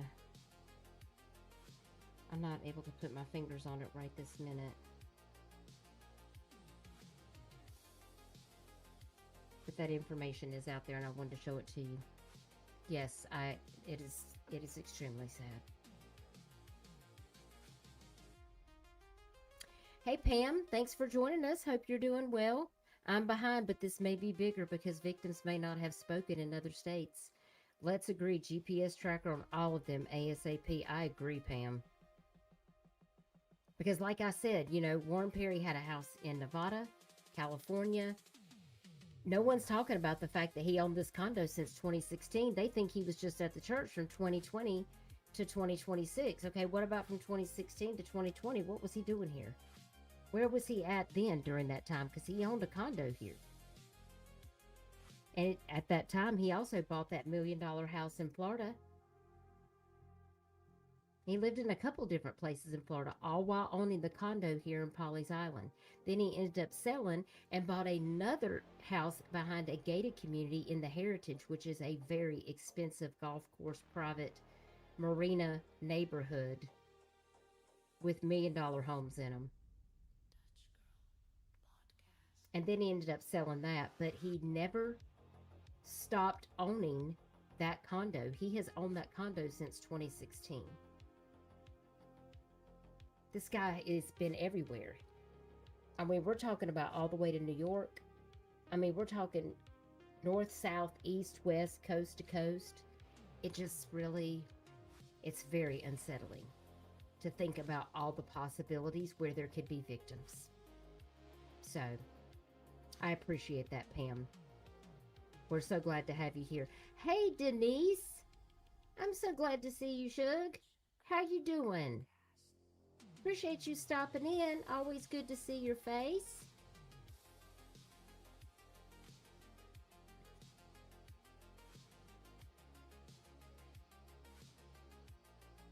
That's right. That's right, Too Worried Mom. He may have other places in someone else's name also.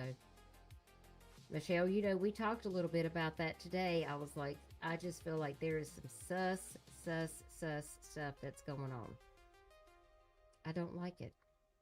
But if you guys are new to this case, I encourage you to go back, check out the timeline on this case. It's also posted on my community wall. But go back and watch these other episodes. And we're going to be having episode number 6 on Sunday. And we are going to talk about that 76-page FOIA. And I want you guys to know what Georgetown County Sheriff's Office sent me. Because I'm curious as to what is in that packet of information that they sent ABC 15 about, because this is not just the class action lawsuit. I want to know what's in that 76 pages FOIA. I think there was an article that I saw about that.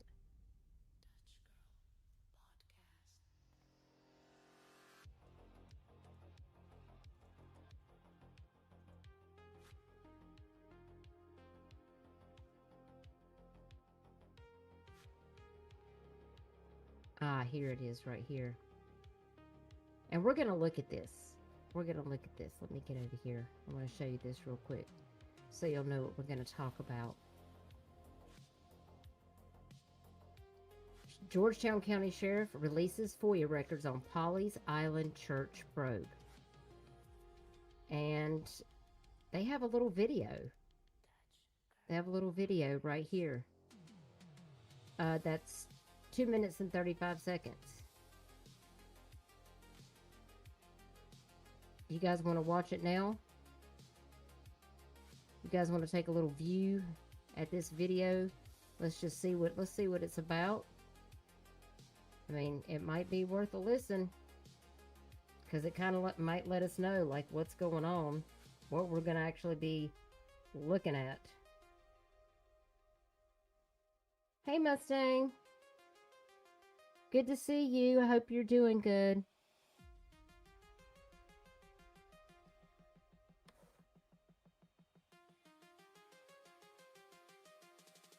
All right, fair use. All credit to this video goes to WPDE News.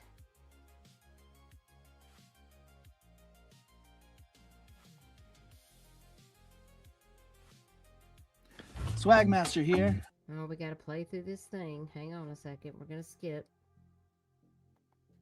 The Pawleys Island Community Church and the affiliated Academy following allegations from the Georgetown County Sheriff's Office that registered sex offender Warren Perry had actually been volunteering on the property. ABC 15's Kara Riskitz joins us now live in the newsroom. So, Kara, what kind of files have you been digging into today? Jen, Andrew, on July 22nd, I requested emails from the Georgetown County Sheriff's Office through the Freedom of Information Act, asking for keywords associated to this case. In turn, the Sheriff's Office sent me 76 attachments delivered today. I went through We got 76 attachments too. each document to see how this case has advanced and if there's answers to many public comments. One of those reoccurring comments: did the Sheriff's Office know of Perry's volunteer work prior to this investigation? Sheriff Carter Weaver made clear in the press conference last month and in writing that he had not known of Perry's volunteer work at the church. According to an email, Perry reaches out to a sergeant saying, quote, "The church yesterday registered the red Dodge Dakota to them, so it's no longer a vehicle that I have."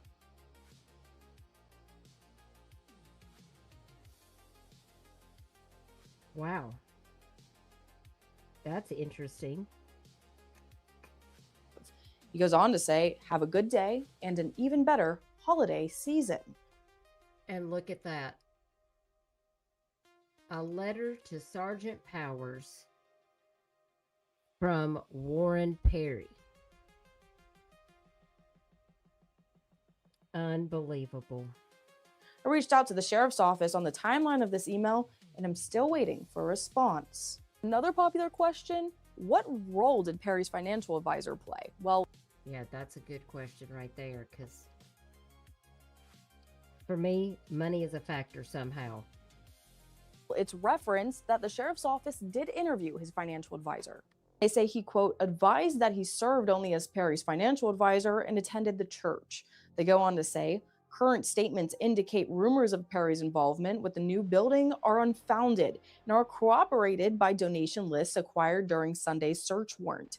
They say, we were advised Perry has a sum of money from his prior work and 401k, but is not in the realm to facilitate large levels of investment.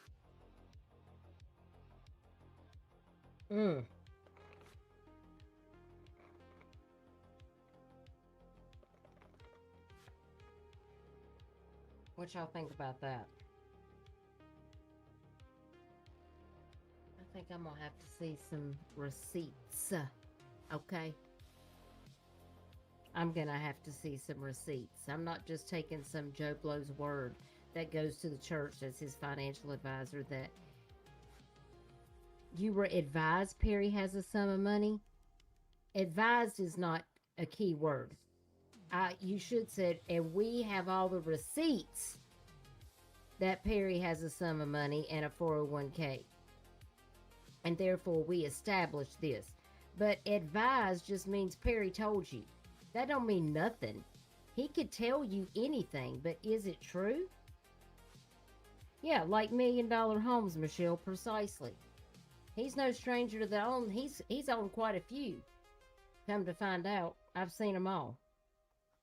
One thing that jumped out in 2022, the Sheriff's Office was tasked with doing a threat and vulnerability assessment on the church's security. This was for a nonprofit security grant program from SLED. The office determined after reviewing paperwork and a walkthrough, they believed they were doing a, quote, great job. And Hold on. I gotta adjust my chair. Hang on. I figured out why my chair is squeaking. It's because I don't have any bushings in where my arm comes down on this new chair, where the leather meets the armchair, and it's like rubbing. But Duke, if you're listening, we need to get that fixed because it's aggravating me. All right. I don't know if you have done a great job for the assessment for the security of the church, but have you? Because clearly you haven't, because 3 times DSS went out there to tell you that you're not doing the proper background checks. Where was the sheriff's office Did they not know that DSS had been there 3 times to tell them, hey, you're not doing the proper background checks. You've got to get your act together. This is what has to be done. Clearly, that's not what's happening. Hello, are y'all feeling anything I'm saying? Are y'all picking up what I'm putting down? They are not doing a good job at this point. I mean, I feel like everybody is dropping the ball here. Did not see any need to change what has been done. Mm. Once the sheriff's office responds to our question of the knowledge around Perry volunteering at that church, I'll let you know on air and over at our website at WPDE.com. Live in the newsroom, I'm Karen. It's all very interesting. It's all very interesting. So I can't wait to go through the 76 pages to see exactly what's going to come out of this. But I appreciate y'all joining me on this Thursday night. I'm sorry I couldn't go live last night, but I spent the day getting Mom situated with phone calls and all of those things. So I was exhausted by the time I sat down, and I didn't have it in me to stay focused to talk about this case. So I appreciate y'all understanding and allowing me to push it out to tonight. And if you're watching this on the replay, just know that we appreciate you. We need to get this information out there so more people are aware. There was also the church pastor that was arrested in Florida, and I heard that was with Grady Judd, right? Did you guys hear about that? Before we get off here, I feel like I'm going to have to look that up.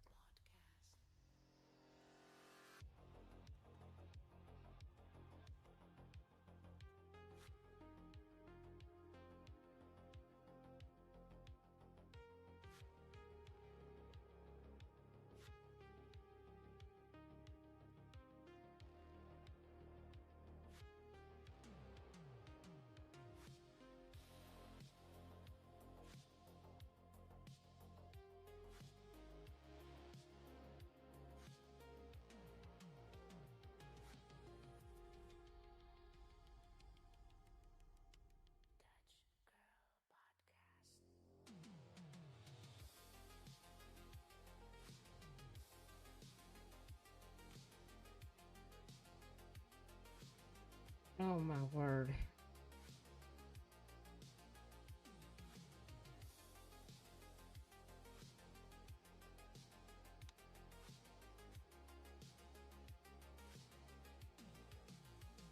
Hold on a second. Y'all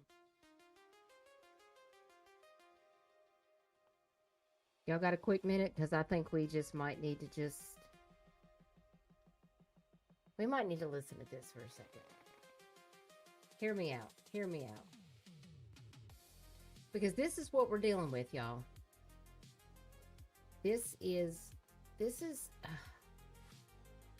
I cannot. I just feel like, just give me a minute to, like, I want you to hear this. This is live now from Fox. 2 days ago, 42-year-old pastor Timothy Cheneyfield faces numerous charges after investigators say he lured a 14-year-old boy he met on a dating app and exposed him to HIV during multiple sexual encounters. Holy crap. I got to hear what I got to hear this. What?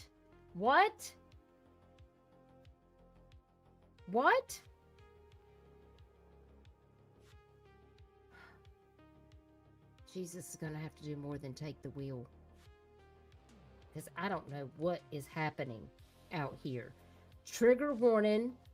I don't know what we're fixing to listen to. Trigger warning. Content 18 plus only. Hey, Harley. Hey, boo boo baby. You had your CBD? You had this peanut butter CBD? Why are you up here? Wagging you cannot go live right now. Yes, everybody Harley says hello. All right.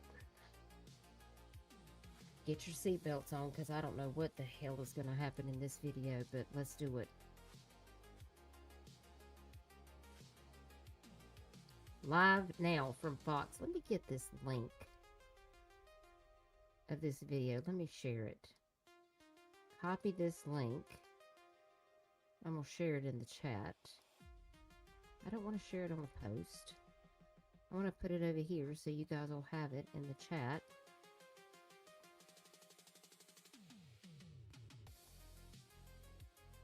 This is what we're getting ready to watch right here. So we'll watch a little bit of it. You guys want to watch the entire thing. This Grady Judd is, he does awesome work. So the sheriff, Grady Judd, giving an update on what he is calling a Florida dope smoking pastor accused of sexually abusing a teen and whoa. Exposing him to HIV. Let's listen in. United American Free Will Baptist Church. And you can see that the preacher is Timothy Cheneyfield. He's 42 years of age. Well, let me show you his picture.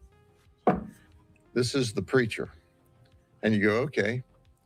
He's also a child pedophile, a predator.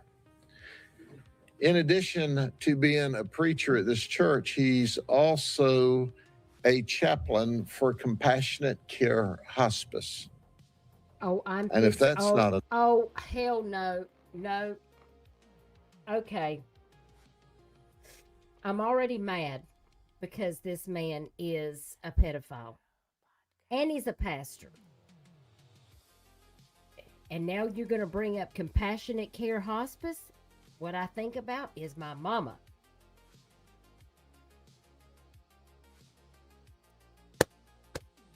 God, that pisses me off so bad, y'all. What? I cannot fathom having the hospice chaplain come out to see my mom, and I have to worry if somebody's gonna do something to my mother.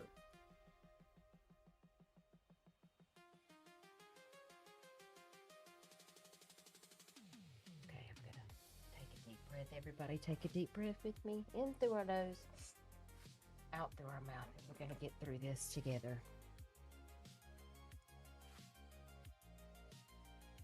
God bless these officers who are out here calling this out and trying to put these heinous monsters where they deserve to be. I mean, I agree.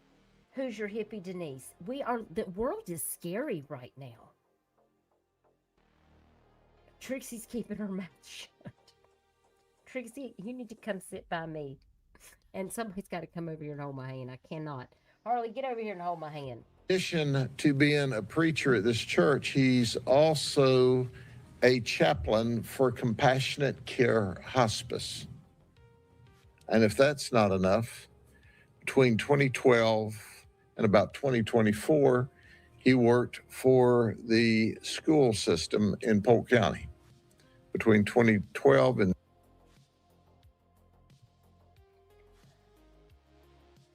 this story just gets worse every 5 seconds. This guy is just literally making his rounds from schools to churches to hospice. Y'all, where's Chico? Chico, where you at?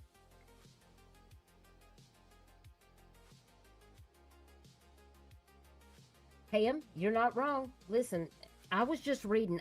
Today I sat down and had my Bible time, and I read Ephesians 1-5. And I'm gonna tell you what, I felt like the Lord was speaking to me, because the things that I read in Ephesians 1-5, especially chapter 5, Ephesians 5, for all of my Christians out there, you definitely need to read that. Because you can apply that to what's happening in your real life, what's happening in your communities, what is happening with this drama that's on social media, I'm telling you, we have to be mindful. Now, there's a lot of other people who may not be Christians, and we welcome people of all religions, whether you are believers or not. We are here to gather together because we're here to stand against crimes like this. But it's even more heinous for someone like me who is a Christian, a person that practices spiritual relationship with the Lord and Jesus.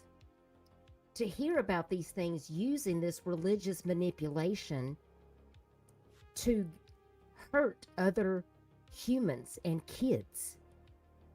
There's nothing that tears me up more than mess like this. It boils my blood. And see, Abellis is an atheist, and Abellis is welcome here. That's the one thing about me. Just because I'm a Christian doesn't mean that I cannot get along with other people. There's people that love differently than me. They live differently than me. They believe differently than me. But you know what? They're still good people. And because they think differently, believe differently than I do. Because we have people in our own religion. Look at what they're doing. That has nothing to do with it. It's a heart problem. It's a head problem. You know? Exactly, Mustang. They use it to hide in plain sight. That is exactly right.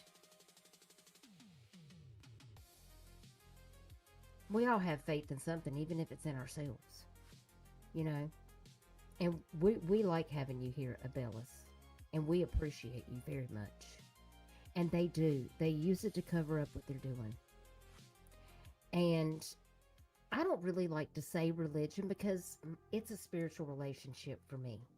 You know, I don't have to be in a building that's called a church in order to know what I believe in. You know, because that's between me and the Lord. The church is me. The church is not a building where I have to go give my money to people who want to tell me what I'm doing wrong. It's a personal choice. But it angers me to know that there are people out there that are trying to go out and be in the community with other people that are like-minded and are getting manipulated and being put in the way of people that are harming kids, all under the guise that, oh, it's okay because, you know, we're the authority in the church. We know what's best. I don't like that manipulation, and it's wrong. And we have to stand up and say, hey, this is not okay. Whether you believe along with me, I know that my people that are non-Christians still stand with me against this very thing because they would never want to see another person harmed by what these people are doing. Pick Me Trixie says, I was turned away from a church years ago that made me lose faith, and I believe we should all follow the Ten Commandments as it teaches good morals. It is. That's the root of how my morals and ethics were formed. And it's probably different for everyone. So you saw this yesterday and it made you angry? I'm angry. I'm angry as crap already. I agree. See, Denise, everybody has their own, and I think that's, you know, that's what makes it yours. You know, I don't have to have a building either. And I meet people where they are. You know, who am I to judge? I know my God doesn't want me to judge other people, and that's why, you know, I'm actually a very forgiving person. I try to, you know, have these open conversations because everybody should be included, you know? And because it affects all kinds of different things throughout all of our communities, you know, even down to our religious organizations. If it was happening in another religious organization, I would still speak out about it. on behalf of those people that are being harmed, because it is wrong. And I know, too, Worried Mom, it's sad that it has been happening for decades. So, this is just such a scary situation that's going on out here. In 2016, he was both a para and a substitute teacher. Then he went into IT, and he worked there until about 2024.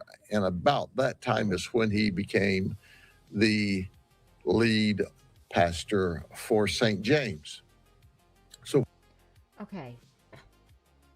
He does all this hopping around in the school, but suddenly he becomes a pastor for a church?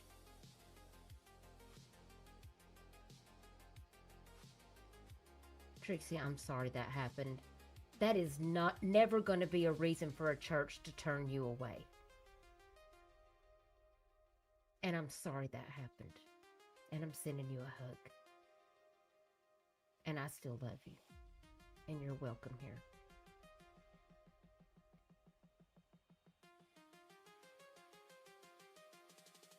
We all go through things. But who are these people to judge us for what challenges that we go through?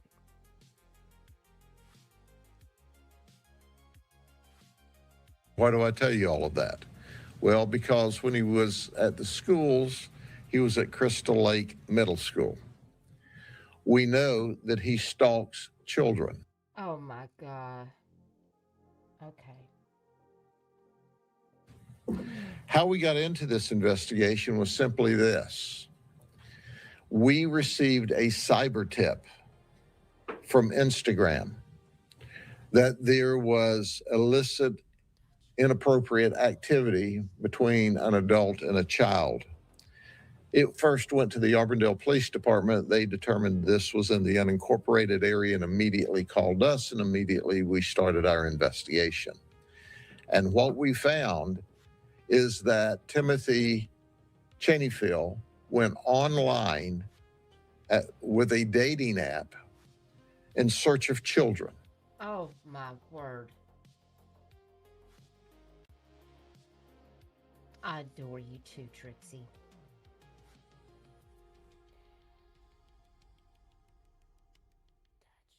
Abella said, so many female teachers are getting caught abusing kids these days too. Have you noticed? Abella, I just watched another case last night on Law and Crime. And I am just astounded how they blame the 13-year-old. It was a woman.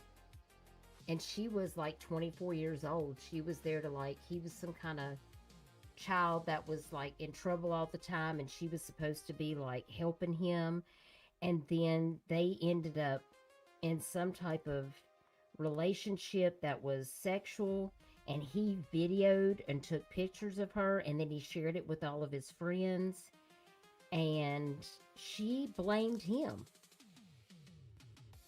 And I'm just like, what is happening out here? It's crazy.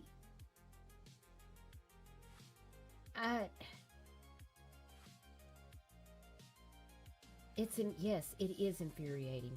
Absolutely. This is why we have to, yes, Trixie, we have to check our children's electronics. I tell my sister that for my nieces and nephews all the time.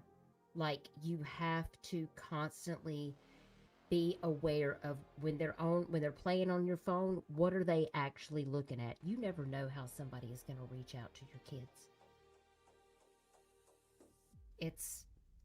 This is scary. And that's what he found, was a 14-year-old child. What is a 14-year-old child doing on a dating app? Parents, wake up. You need to know what your child is doing. Did you hear what I said? A little boy. Then they moved from there over to the Instagram app where they chatted more often. Oh my word. Instagram? And then Timothy Cheneyfield picked him up in front of his neighborhood on 3 different occasions.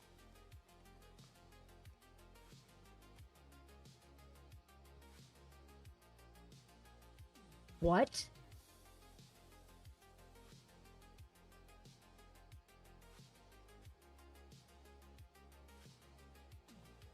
I'm sorry, but I am judging. I'm doing all the judging right now. I am the judge master. 3 occasions? How? How is this possible?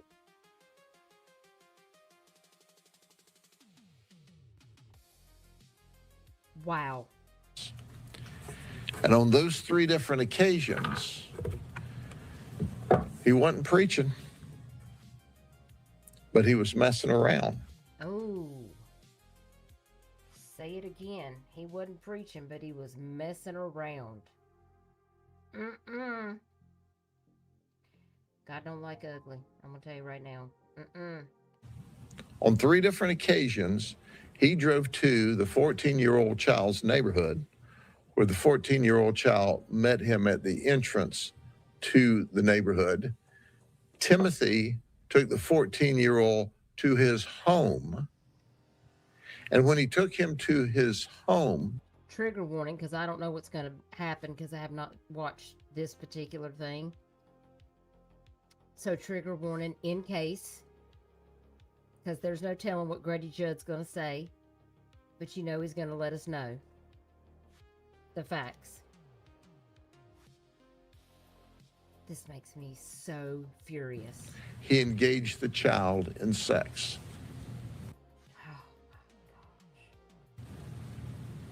So when the investigation came to us, we started intensely looking for Timothy, and we found out during this period of time that he was in Baltimore performing apparently a funeral for someone through his compassionate care hospice work. Stop it. I am... Oh my gosh. Sorry, that was my chair. I had to lean back. This exhausts me. I cannot. Oh my gosh. He confessed. He confessed that he picked up this 14-year-old child on at least 3 different occasions, took him to Timothy's home in Eagle Lake, where he engaged this child in sex. But that wasn't it. That wasn't all. Timothy is HIV positive.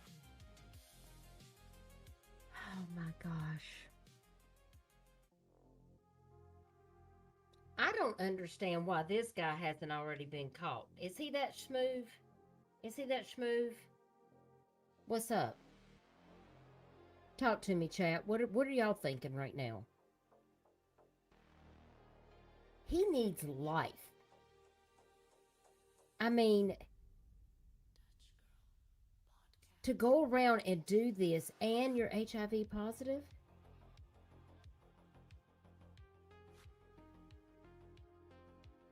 That's like, I mean, in my opinion, attempted murder, right?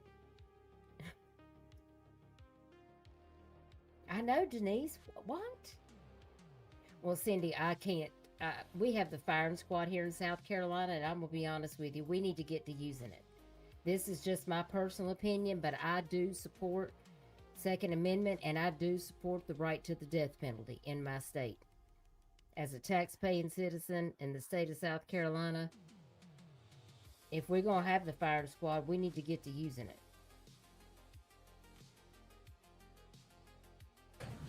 it.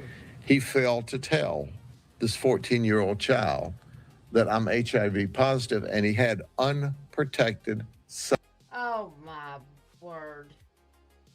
sex with a child and exposed our 14-year-old victim to HIV. That's, to me, that is attempted murder. There may be some people that are listening that don't agree. Let me know if you don't agree.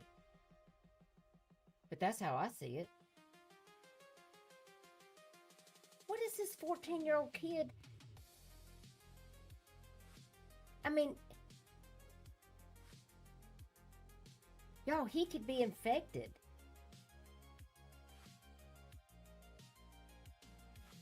Yes, Florida has Old Sparky Electric. Well, I mean, that'll work just fine. Michelle said, I don't think the parents knew, but the parents need to keep an eye on their child's electronics. And since things can be deleted, it takes more than looking at them after the fact. Yeah, and you got to understand what's really going on with your child. You know, are they spending a lot of time in their room on their phone? Like, we have to work smarter, not harder. We have to stay on top of it. Because if kids are not getting attention, they will go seek attention somewhere else also.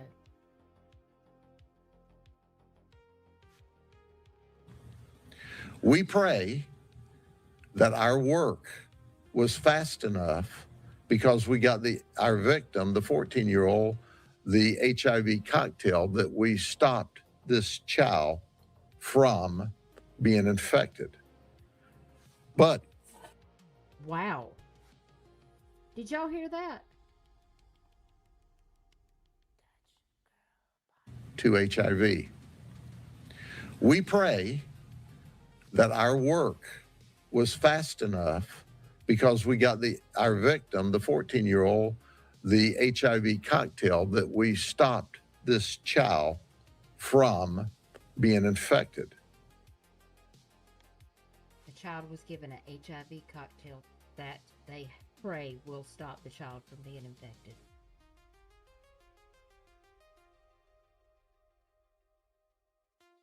I pray that it works.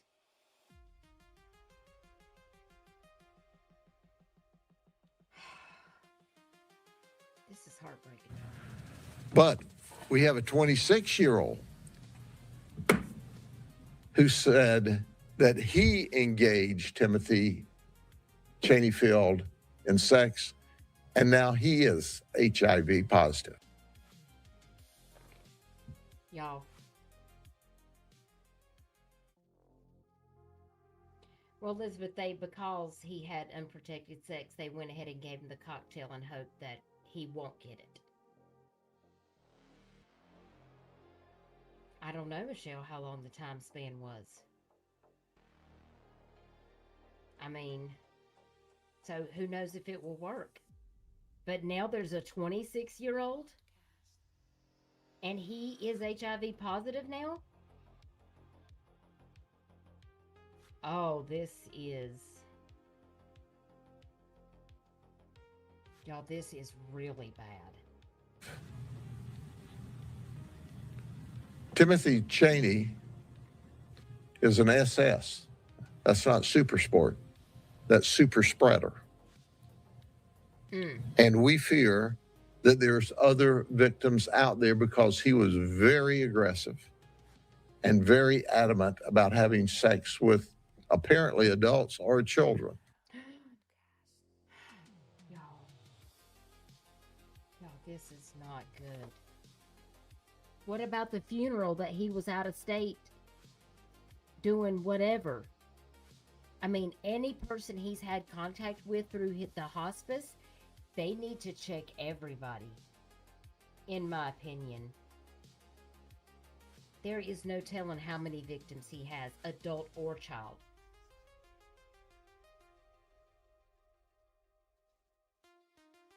I don't know about y'all, but just in the course of, it'll be almost 5 years, guys, that I have been here covering these cases, missing kids.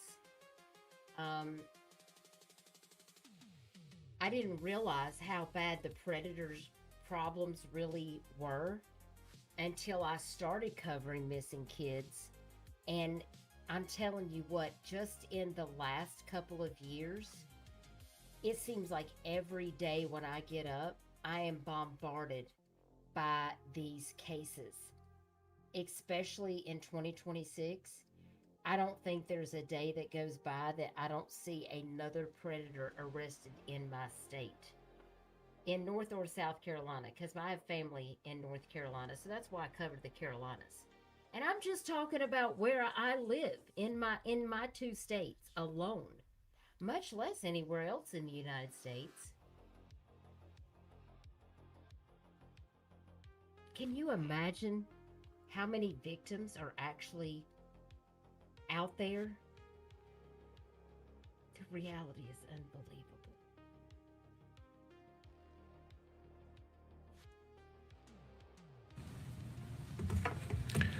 We talked to the members, or some of the members of St. James. They were shocked. They had absolutely no idea their pastor was like that.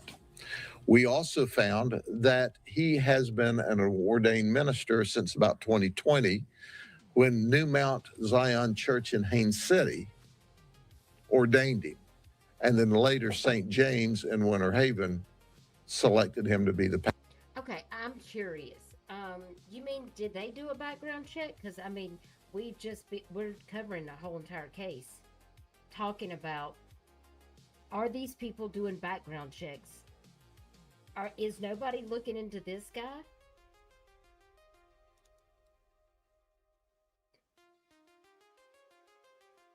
Michelle said, what about people who were in hospice and no longer are here? Oh my gosh, Michelle.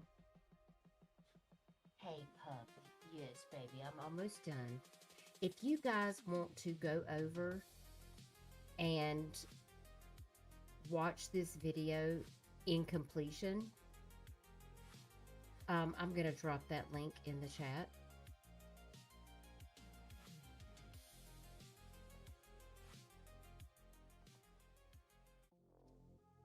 Because this is crazy. This is crazy, but I just wanted to give you like a quick example of like this kind of stuff. It has so many levels and it's happening in other places. That's why see something, say something is so very important.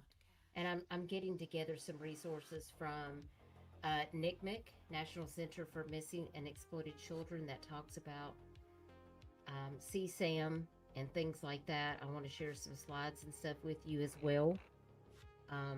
So I'll be putting those things together, getting those graphics together for our next stream on Sunday. And if anything else comes out, like, we'll continue to cover this under the Saints and Sinners series. And I just appreciate you guys taking the time to be here and check out these graphics. Make sure you're watching all of the live streams so you can keep up. And I'll keep you guys informed on anything that comes out in this case. And we'll be back on Sunday. That will be 4:00 p.m. East Coast time here in Myrtle Beach, South Carolina. And I do appreciate you guys just spending a little bit of time here to talk about things that are going on here in my community. I feel like I'm best apt to cover things that are local to me, because this is where I'm a tax-paying citizen. These things actually affect me and my friends and people that live in this community. So that's why I take the time to talk about these things. They're critical. And what place do I know better than the place that I live? So, but I hope you guys all have an amazing Thursday. Tomorrow is Friday, y'all. Finally Friday. I cannot wait. Heidi, I'm so glad you're listening at work. I agree with you. I agree. And I hope you're having a great night at work. Thank you so much for popping in. Right now it is 11 o'clock, 11:01 East Coast time. So, and please do hit the like. I appreciate you guys being here. Make sure you're subbed up and ring that notification bell and let me know if you're getting notifications for when I go live. And thank you, mods. I appreciate all the mods, all the subscribers, and I appreciate the members that are waiting for me to see if my memberships are going to come back in September. You guys are amazing, and I appreciate the continued support. If you want to support me and Michelle getting all of these documents and being able to share the factual information, my Cash App is on my banner. It's on the About section of my stream. It's never expected, but it is always appreciated. We use that to help go forward in all of the things that we're doing. Anything else? Does anybody have any questions about anything that we have talked about tonight?